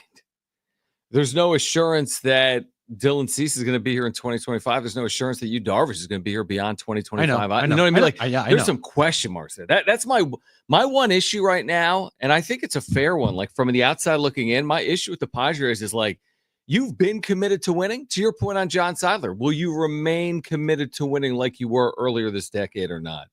Like, what is your level of commitment to keeping this staff together? Well, again, don't throw around you're here to, preserve the legacy of Peter Seidler and then completely do the opposite of what Peter Seidler did here. Yeah. That to me is just not going to fly. I'm sorry. So, listen, I can make an argument. I could absolutely make the argument that the Padres have a legitimate shot to land him, and it makes sense if you're Roki Sasaki to come here and try to do something the franchise has never done, and you have a chance to be a very good pitcher here. But I could also make that argument elsewhere is my problem. That's my issue. Like, if this is the story of Preller and this regime with international stars previously. They can make a case. It's probably compelling, but is it the most compelling case to be made? Yeah, you're gonna have to, and I don't know what it is, but like they're gonna have to have something, and they already did because they met with them. Yep, that I'm sure it was a good. They feel like stands out above the rest. Yeah, and I don't know if they have that, but I hope whatever they said to Roki is something that stands out. I mean, look, shoot, Preller talking in Japanese probably stood out. Well, I don't know if he's going to choose somewhere because the GM, who might not even be there by the time is by opening day. No. Well, I'm just saying, like he's got 6 years minimum wherever he goes. That GM might not be there for all 6 years. Same thing with the manager. That's where ownership matters. Maybe the whole front office is just sitting in there with like a Rosetta Stone going, "Konnichiwa," and they're all learning Japanese. Well, also it has to do with like what place has the most stability. Over the last couple seasons, starting with obviously last year, you felt okay. Now stability, you can have Preller, Schilt, like in place. Ruben Niebla signed long term. Like you have stability now. Like that's what I thought was going to happen with Bob Melvin. Didn't happen.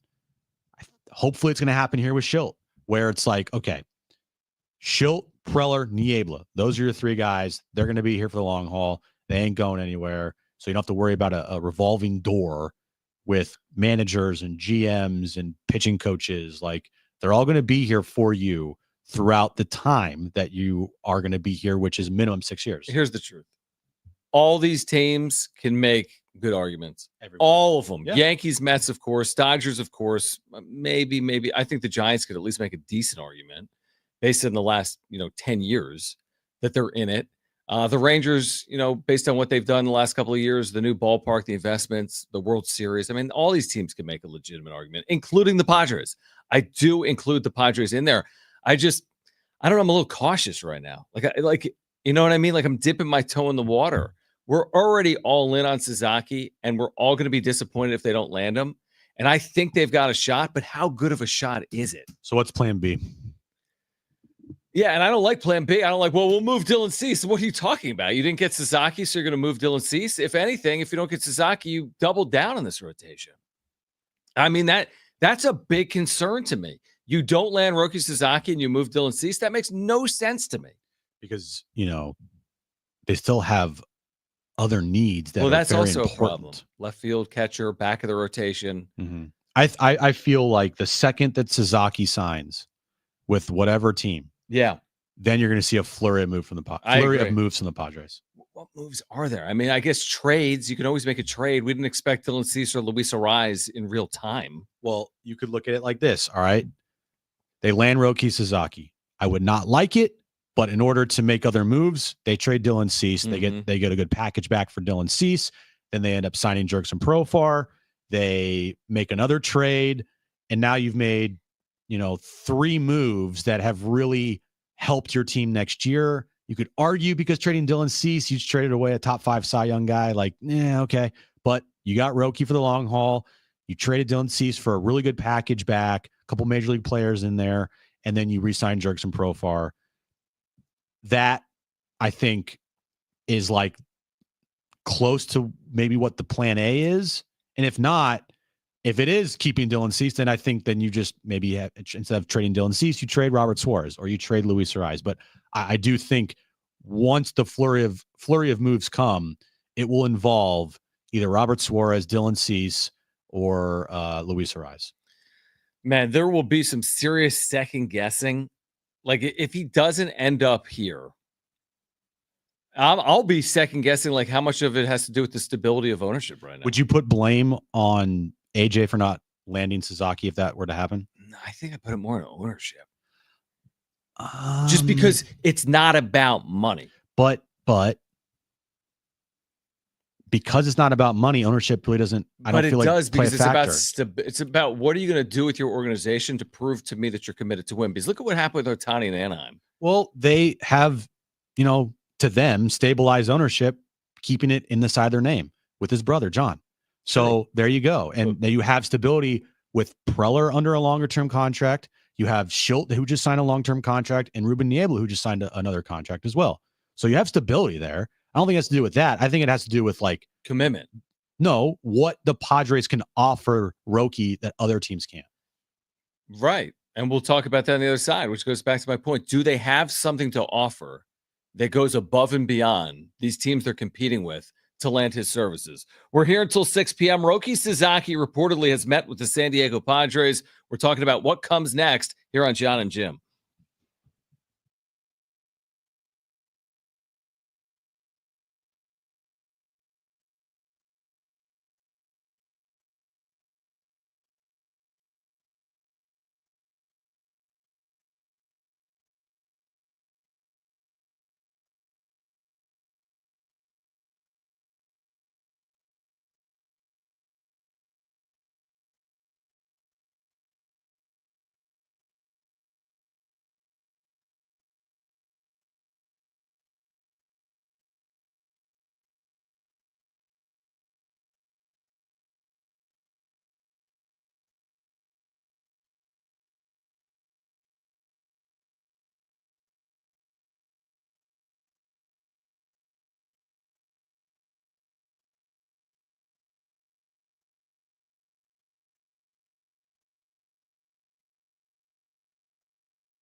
All right, Monday Night Football underway. We've argued the merits if this matters for either team. The Lions have everything on the line next week against the Vikings.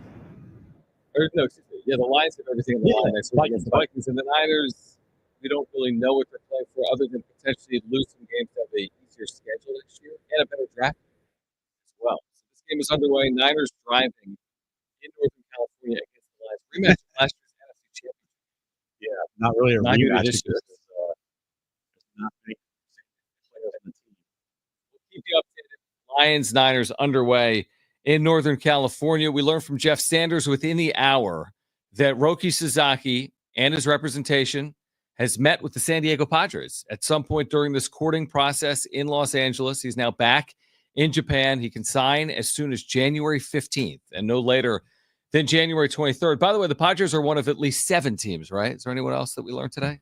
No, not Mets, Yankees, Cubs, Giants, Dodgers, Rangers. Those are the other 6. And then now the Padres. Yeah, the known teams that have met with Roki Sasaki. So 7 teams have met with Roki Sasaki. We don't know what's to come next, but we know there's a pretty tight timeline that he has to sign between January 15th and January 23rd. I'm all for being I'm all in. Like, I couldn't be more all in, but anytime you go all in on anything, you have to be prepared to be disappointed.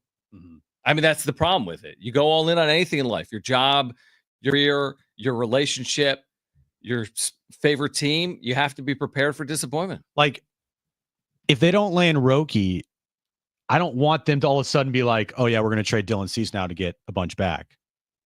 Like, no, keep him. Try to build the team on the team you had last year to get better. That's where my mind is like kind of frazzled. It's like, you guys should be trying to get better. Why are you trying to do that? Where's the moves to get better? You cannot sell the fan base from trading Cease or Arise and be like, yeah, we got better. But the Soto move, I mean, I hated on it. I didn't like the Soto move at the time. I thought it was a tough sell, and they followed it up with their best season in 20 years. Also, you had a little bit of like, well, this past year with Soto, we were not good. Like this past year, they were really good with the pieces they had. Right. And so trading some of those pieces that helped you get to 93 wins last year and were like big pieces of your team. You're talking about Cease? Cease or Arise. Like, batting champ, guy that finished 4th in Cy Young. Trade those guys to get better. Like, what? I don't know really if you're thinking solely about 2025 if you land Sasaki, or if you're thinking about one eye towards the future as well. That the one thing they can't do that teams like the Mets and the Dodgers can is they can fully sell him on the fact that we will stop nowhere to put the best team on the field. You know what I mean? Like the Dodgers and Mets will say, we'll do everything in our power to put the best team on the field. Most teams can't do that. Most teams don't have unlimited resources to put the best team on the field. I don't know if he needs to have the best team on the field or not. I don't know. I don't know what his motivations are going to be. Is it to win a World Series in his first 2 years in the major leagues, or to be one of the best pitchers over the next 10 years in the major leagues and win a World Series at some point along the way as well? So, I mean, again, the reason I think the Dodgers have been the front runner all along, it's so simple and easy. Like, why wouldn't the Dodgers be the front runner? They have Japanese stars. Yeah, they have everything there. Yeah, the money, the winning. For you to not only win, but turn into a star pitcher. Honestly, maybe he wants to be under the radar. Like you said, if he was getting flack from the Japanese media, you're not going to get it as much in Los Angeles. Ohtani's going to provide you cover. But also, if Roki didn't succeed, no one's going to say, like, I can't believe the Dodgers waste their time with him, because they're not paying them any money. Nothing. If Yamamoto doesn't succeed, that's a $325 million bust. Yeah, exactly. So, and he's under the shield of Ohtani and Yamamoto. That's how I view it. Now, those guys are good. Like he's shielding him from any, I think, criticism. I guess the only thing, though, is what if Ohtani and Yamamoto are really good and he's not? That's what I mean. Is but then he'll catch flack. But then again, to your point, he's making $1 million a year. And by the way, the odds are he's going to be really good. Why would he not be good? Give me a reason. These Japanese stars that come over traditionally have been very effective. And like the proof's in the pudding. He's 23. Shota Imanaga last year. He mentioned, Joe Wolf mentioned about Shota Imanaga today, how Roki watched him and how he succeeded last year early on. You're like, whoa. Right. So, yeah, I mean, this guy has been viewed as a superstar player. And because of that, it's really hard to think like, oh, yeah, he's going to fail. Right. Niners have taken a 7-0 lead. No, they haven't. Why not? That ball's down the 1. Oh, was it? Yeah. I thought he caught it in the end zone. Remember my first time watching football. Dude, okay, Mr. That's a touchdown. Oh, that's in the end zone. But he had complete control. But a foot down in the end. Okay. No, it's not a foot down in the end zone. It's where the ball is when he caught it. Right? I don't know. It's close. It's very close. It's very close. Okay. Again, we're trying to do two things at once. Whatever. All right. So we'll see. We'll see. But this much we do know. We were worried heading into the show. I mean, the premise of the show was why have the Padres not met with Roki Sasaki when all other teams have? Yeah. And that's where we started the show. But we were like, it just doesn't make sense. And we were right. And I'm glad that it was actually like out there because, man, I did not want to speculate for another couple of weeks. Like, did they meet with them? Did they meet with them? Yeah, of course, exactly. Of course they did. I just needed them on like in writing just to make myself feel better. And I think fans feel better as well. Like, just put it in writing, and then we can. Okay, now we know they met. Obviously, they were going to meet, but just like confirmation, right? No doubt. All right, more on it on the other side. We're here until 6 p.m. It's Jon and Jim.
All right, this update's brought to you by Hamul Casino. Monday Night Football, Lions and Niners underway in Santa Clara. Niners jumped out to an early 7-0 lead, 8:32 left in the first quarter there. San Diego State basketball, after their loss to Utah State over the weekend, have fallen outside of the top 25. Next game for them will be this Saturday against Boise, 1 p.m. tip time. You can listen to that game right here on San Diego Sports 760. And Jeff Sanders of the UT is reporting today that the Padres and Roki Sasaki have officially met. Roki Sasaki's decision will take place between January 15th and January 23rd. Hamul Casino is the most fun place to ring in 2025. At noon on New Year's Eve, get $20 in free play just by playing with your Sweetwater card. Then stick around for a special New Year's buffet and live music. Hamul Casino, fun above all else. All right, Jon and Jim back with you. We have more from Roki Sasaki's agent. Not necessarily the quote you are looking for here in San Diego.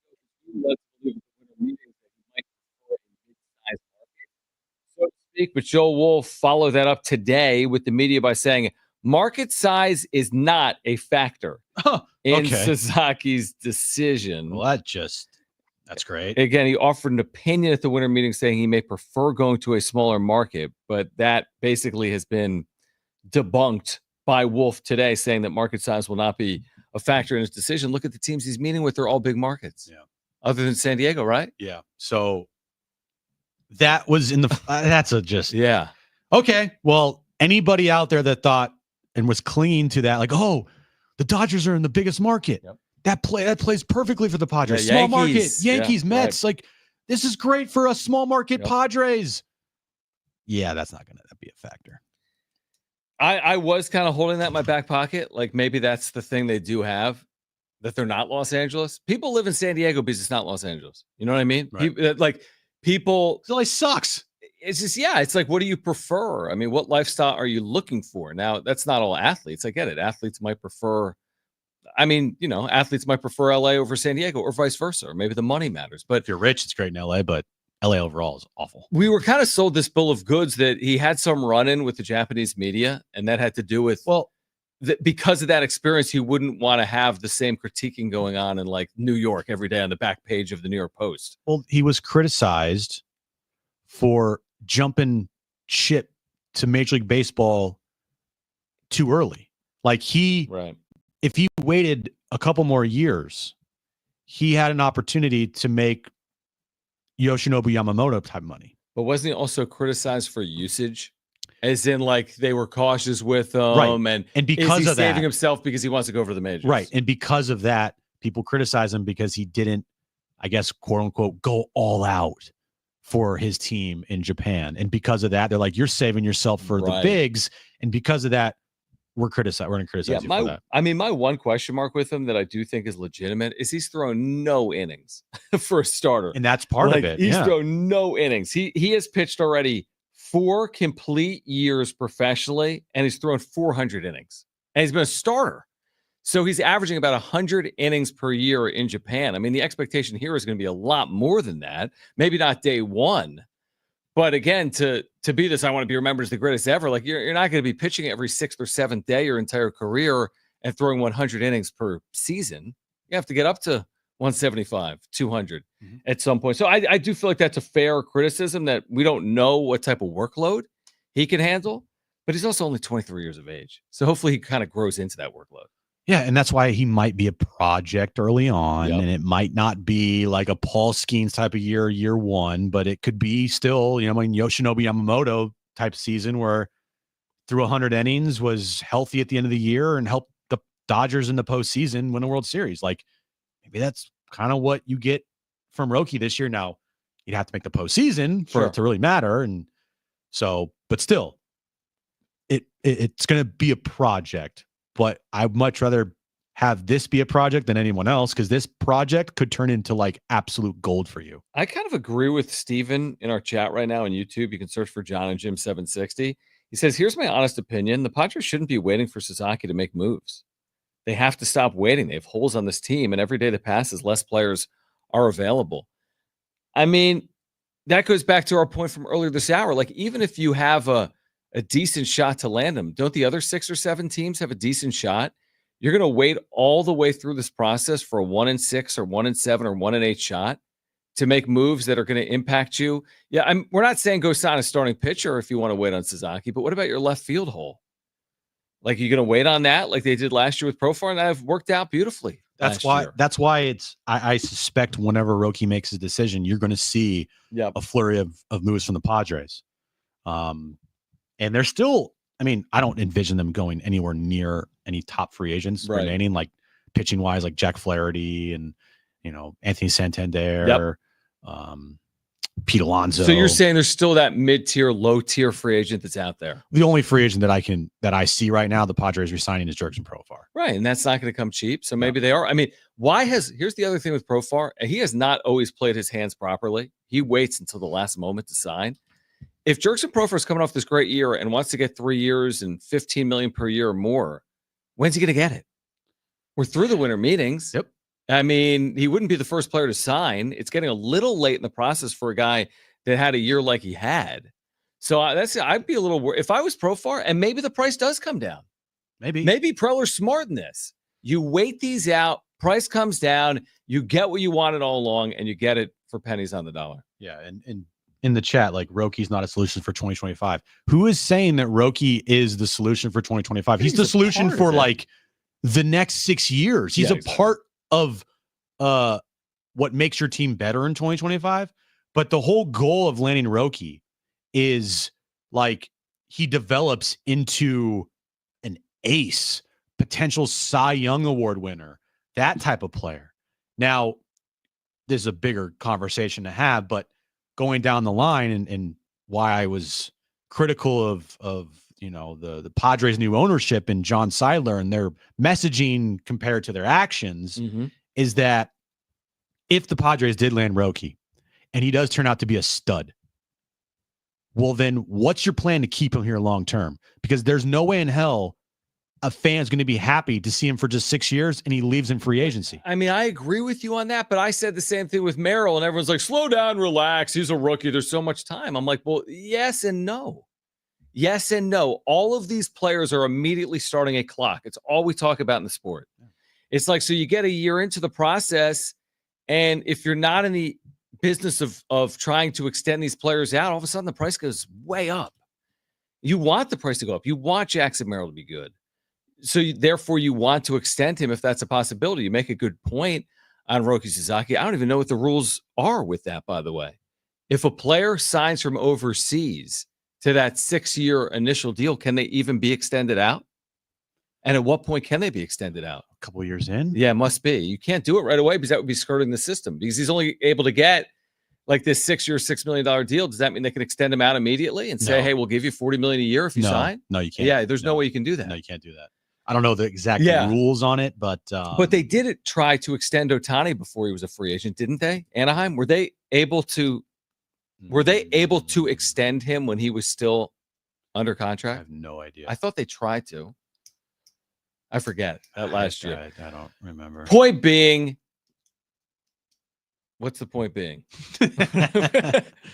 Point being, I'm not. If Sasaki comes here, I'm not worried about is John Seidler committed to him for 6 years from now, because I'm worried about that with Jackson Merrill. Yeah, too. It would be nice to, like, you have a core for the next 6 years of Merrill, Sasaki, Tatis, Manny, even though he's up there in age now. That's another selling point that the Mets, Yankees, Dodgers can make. And if you can re-sign Michael King, then I feel so good about the core of this team with the players I just mentioned and Michael King attached. Like Michael King, Roki Sasaki, Fernando Tatis Jr., Jackson Merrill, Manny Machado. Like, that's a core that you can really be happy with. JD's third man. I don't know what your deal is in the chat. I don't know why you're so confrontational with me and Jim. He says, next 3 years, Jim, we're losing him in arbitration. You can't lose a player in arbitration, man. No. Understand the rules of baseball. There's no such thing. You're in timeout. Come on, man. Put him in timeout. I did. Lord. It's amazing what we deal with on a day in, day out basis doing this From damn trolls. show. It's really incredible. It is. Well, I'm excited now because I know that the Padres have met with Roki Sasaki. But again, the problem with getting excited is then you have to be prepared to get let down.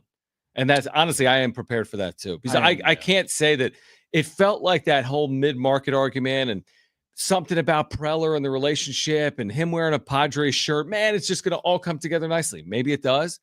But, who knows? Or maybe you get let down, unfortunately. If they don't land Roki Sasaki, how quickly do you think they act? I think it's quick. I think immediately. I agree with that. I agree. I don't think you can just wait I don't think you're waiting until February 11th and the start of spring training, whatever it is, to make signings and moves. Would it be awesome? They land Roki Sasaki and he's there at FanFest on February 1st. That'd be great. Exactly. I don't know if that's going to happen. I know. That would be cool. It'd be very cool. That would be super cool. What landing Roki Sasaki does is it gives you as a fan base so much like hope, because you know that this team is going to have a player set up for its future, and that you went out and you made a move for a guy that's going to help you theoretically in the future. The top prospect on the market is Roki. That's a move that you can make that helps your team out. Right now, that's the only move they can make. Mm-hmm. And that's why it's so important. Yeah, right now I agree with that. That's basically the only move, the only big move right now that they can make. All right, on the other side, the return of Jim's back page. Updates on Monday Night Football in San Francisco between the Niners and the Lions. It's Jon and Jim.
All right, so Niners Lions Monday Night Football well underway. Decent start. Niners are leading the Lions 7-6. We're driving, looking for more. Potentially looking for their 7th win of the season. Trying to secure a worse draft pick for April. Yep. It's already better than Thursday Night Football. What happened Thursday night? Oh, they're Bears 6-3 game. Yeah, the Bears set football back like 100 years. And Al Michaels was like, didn't we have a Mariners White Sox game that was 6-3? And there was from last year. Goodness. There's no Thursday night, obviously, this week. No, it's Sunday, Nope. just all Saturday and Sunday. Yeah. 2 games Saturday. Then again, the Sunday night epic game between the Lions and Vikings to decide the top seed in the NFC. We are back tomorrow at 2 p.m. on New Year's Eve. So if you want to hang, we'll be with you tomorrow beginning at 2. But right now, are you ready for this? Have you prepared? All right. Ready to go. Let's do it.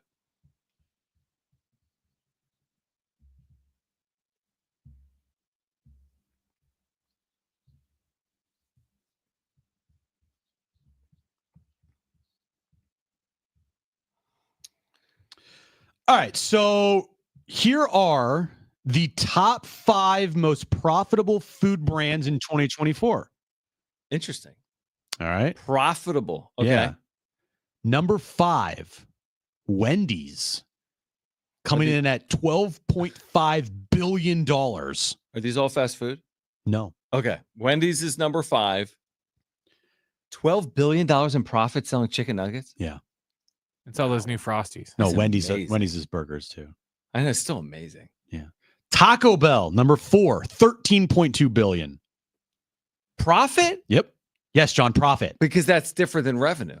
Yes, in U.S. system-wide sales. That's crazy. Okay. Number 3, Chick-fil-A, $18.8 billion. Wow. Mickey D's has got to be on here. Can you guess the top 2? McDonald's. McDonald's would be number Not 1. Burger King. Subway? McDonald's is in the top 2. Is Subway? Nope. Chipotle? Nope. Is it a pizza Oh, place? Domino's or pizza? Nope. It's not a fast food place. Wow. Not a fast Brent, you got to come. When I tell not you a fast food not a place. fast food place, but it is Starbucks. Okay, yeah, makes sense. Starbucks is at number 2 at $28.7 billion. McDonald's. And McDonald's is number 1 at a whopping $53.1 billion. McDonald's doubles up Starbucks. Yeah. That's crazy. Yep. I haven't had a McDonald's burger since they switched how they made them. Wow. Yeah. 53 billion. Dude, they're running circles around Wendy's. Yeah, it's insane. Yeah, that's McDonald's insane. is everywhere. Yeah. Everywhere. Wow. Burger King, John, is giving away. They're not in the top 5 sales wise. Yep. Maybe this is why they're doing this. They're giving away a free chicken sandwich and bacon cheeseburger today. What do we have to do for it? App. On Monday, December 30th, customers can score a free original chicken sandwich or bacon cheeseburger with a $1 purchase. Additionally, Whoppers will be available for just $3 on Wednesday. So on New Year's Day, they'll be available for $3. That's a deal. Now, are these only in Burger Kings in like Zimbabwe or do they In count Canada. here? Canada. This is Piscataway, New Jersey, and Myrtle Beach. No, these are in the States. In the U.S. In the States, yeah. So, So that's today. That is so on your way home, you could hit that up. correct. Yeah, All right. you can do that I like that. as well. It's a Monday, so It you know is. what that means. It's crumble cookie time. It is crumble cookie time. Right. Crumble cookies for the week and new year. All right. Mm-hmm. The cookie dough cookie. Cookie dough. The all new cookies and cream tres leches cake. That's not a cookie, but it's Right. still Cake. Cake. Has over 1,700 calories. Is it in a cookie? It's a cake. It's cake. But okay. French toast. How many calories are in like a cookie? Like Depends what kind. 1,000. Okay. French toast. That's amazing. A vanilla crumb cake featuring a golden Oreo cookie. I like golden Oreo. It looks great. Yeah. A churro cookie. That sounds good. A monster M&M cookie Sounds with good. M&Ms and nuts in it. Okay. I want to see what these look like, by the way. What have you done? Those look really good. And then a milk chocolate chip cookie and the original pink sugar cookie. They look good and they sound good and they taste good. It's funny. I I follow someone on TikTok who only does reviews of crumble cookies. And like every week they're eating these cookies. I'm just so mesmerized by it. And I watched the review of this week's cookies. He says that cookie dough cookie, not good, kind of tastes like raw egg. He says the cookies and cream tres leches is like the most amazing thing ever. The French toast and the churro cookie are like the best things known to man. Monster M&M cookie, not great. Chocolate chip, standard. Original pink sugar, standard. And vanilla cookie crumb, just is kind of okay. There's something about crumble cookies that you do just kind of want to eat them constantly. Oh, for sure. For sure. Kristen is always picking them up. Yeah. Dunkin' Donuts is getting short and sweet with the new Sabrina Carpenter collab. Oh, wow. The new Sabrina's Brown Sugar Shaken Espresso. This will be out on December 31st with a double shot of espresso, oat milk, and brown sugar syrup, which is shaken until it's nice and frothy. Sabrina Carpenter, you know her? Nope. I'll be honest with you. I really don't know who that is. I don't I mean, I know the name. Espresso. Have you heard the song Espresso? Nope. No. I mean, maybe. What's it sound like? Sing. Seriously. Is it about coffee? No. How's it go? Is that me espresso? No. Never heard it. Is it like a pop? Do you guys listen to the radio or no? Yeah. Not that I one, typically apparently. just listen to Post Malone. Oh, okay. She's one of those people where like I hear her name, but I couldn't tell you what she does. I know she had some sort of Christmas special on Netflix, but I don't know what she does. Okay. Okay. You got anything else? That's it. All right. So here's what we have going on tonight. By the way, I've been enthralled by Kansas State Cincinnati game. I'm impressed. I've been watching the whole impressed thing. by you. It's coming down to the final minute. You are going to Post Malone at Petco Park. The Niners and Lions are playing on Monday Night Football. Niners are like the greatest team ever right now. They've scored another touchdown. 14-6. 14-6. Now, tomorrow we've got the renewal of the college football playoff. Boise State, Penn State is tomorrow late afternoon 4:30. at 4:30. Yep. Then we have, of course, New Year's Day with 3 college football playoff games, including the Rose Bowl from Pasadena between Oregon and Ohio State. And then this weekend, San Diego State basketball returning at Boise State, final weekend of the NFL regular season. Like, this is a great week for sports fans, an amazing week for sports fans. And we've got you covered. Now, we're here tomorrow, not here New Year's Day, and then we're back Thursday and Friday. Can you believe we're back? Band's back together? We're back. We are back. We are back. And then we're gone, but then we're back again. Yes, that's exactly what we are. Yeah. It's back, a weird schedule, man. Gone, back. Like Thursday is going to feel so weird. Friday's Really? going to whoa, yeah. Why? Is this 2025 or no? Because we're off on Wednesday for New Year's Day. It's so weird. It's like, what day of the week is it? And then we're back for Thursday, Friday, and then we have another last weekend. I was gonna say it won't be any different than last week. Last week we were off for 2 days, right? Christmas Eve and Christmas Day. But not in like it's one weird. day. You know. Yeah, no, it's weird. So anyway, we've got you covered live and local. San Diego Sports Talk again tomorrow at 2 p.m. You can join us right here on San Diego Sports 760. Again, if there's any updates here on Roki Sasaki, we shared them with you over the last 90 minutes. He has met with the San Diego Padres, so we'll see what comes next. So tomorrow's the 31st, New Year's Eve. Yeah, I can confirm. If AJ Preller and the Padres don't make a move tomorrow, they will officially have gone the entire portion of the 2024 offseason without one single move. No, Mike Brasso. That doesn't count. And Tyler Wade. Yeah, Wadey. Oh, shut up. Come Stop. on. Anything count. of substance? Yeah, those are real? not significant Those are like moves. minor league moves. Yeah, it's also interesting how they had to sign Mike Brusso or whatever his name is to a minor league deal to be a guy, and they re-signed like Don Swan. Maybe. I don't know. I mean, couldn't or just didn't want to buy off the year he had. Probably like, overpay based on what he did. He's also not a prop. I don't know how old Mike Brasso is. By the way, I'm not going to give acknowledgement to Tyler Wade because he blocked me on X and Twitter. So. Okay, that's fair. Yeah. No acknowledgement, buddy. Why I blocked you? All right, we're back tomorrow at 2. If you missed anything today, go to sportsbest.com or the iHeartRadio app or iTunes or TuneIn Radio or Spotify. We will catch up tomorrow at 2 p.m. for Brent and Post Malone Jim. I'm John. Keep it here at San Diego Sports 760.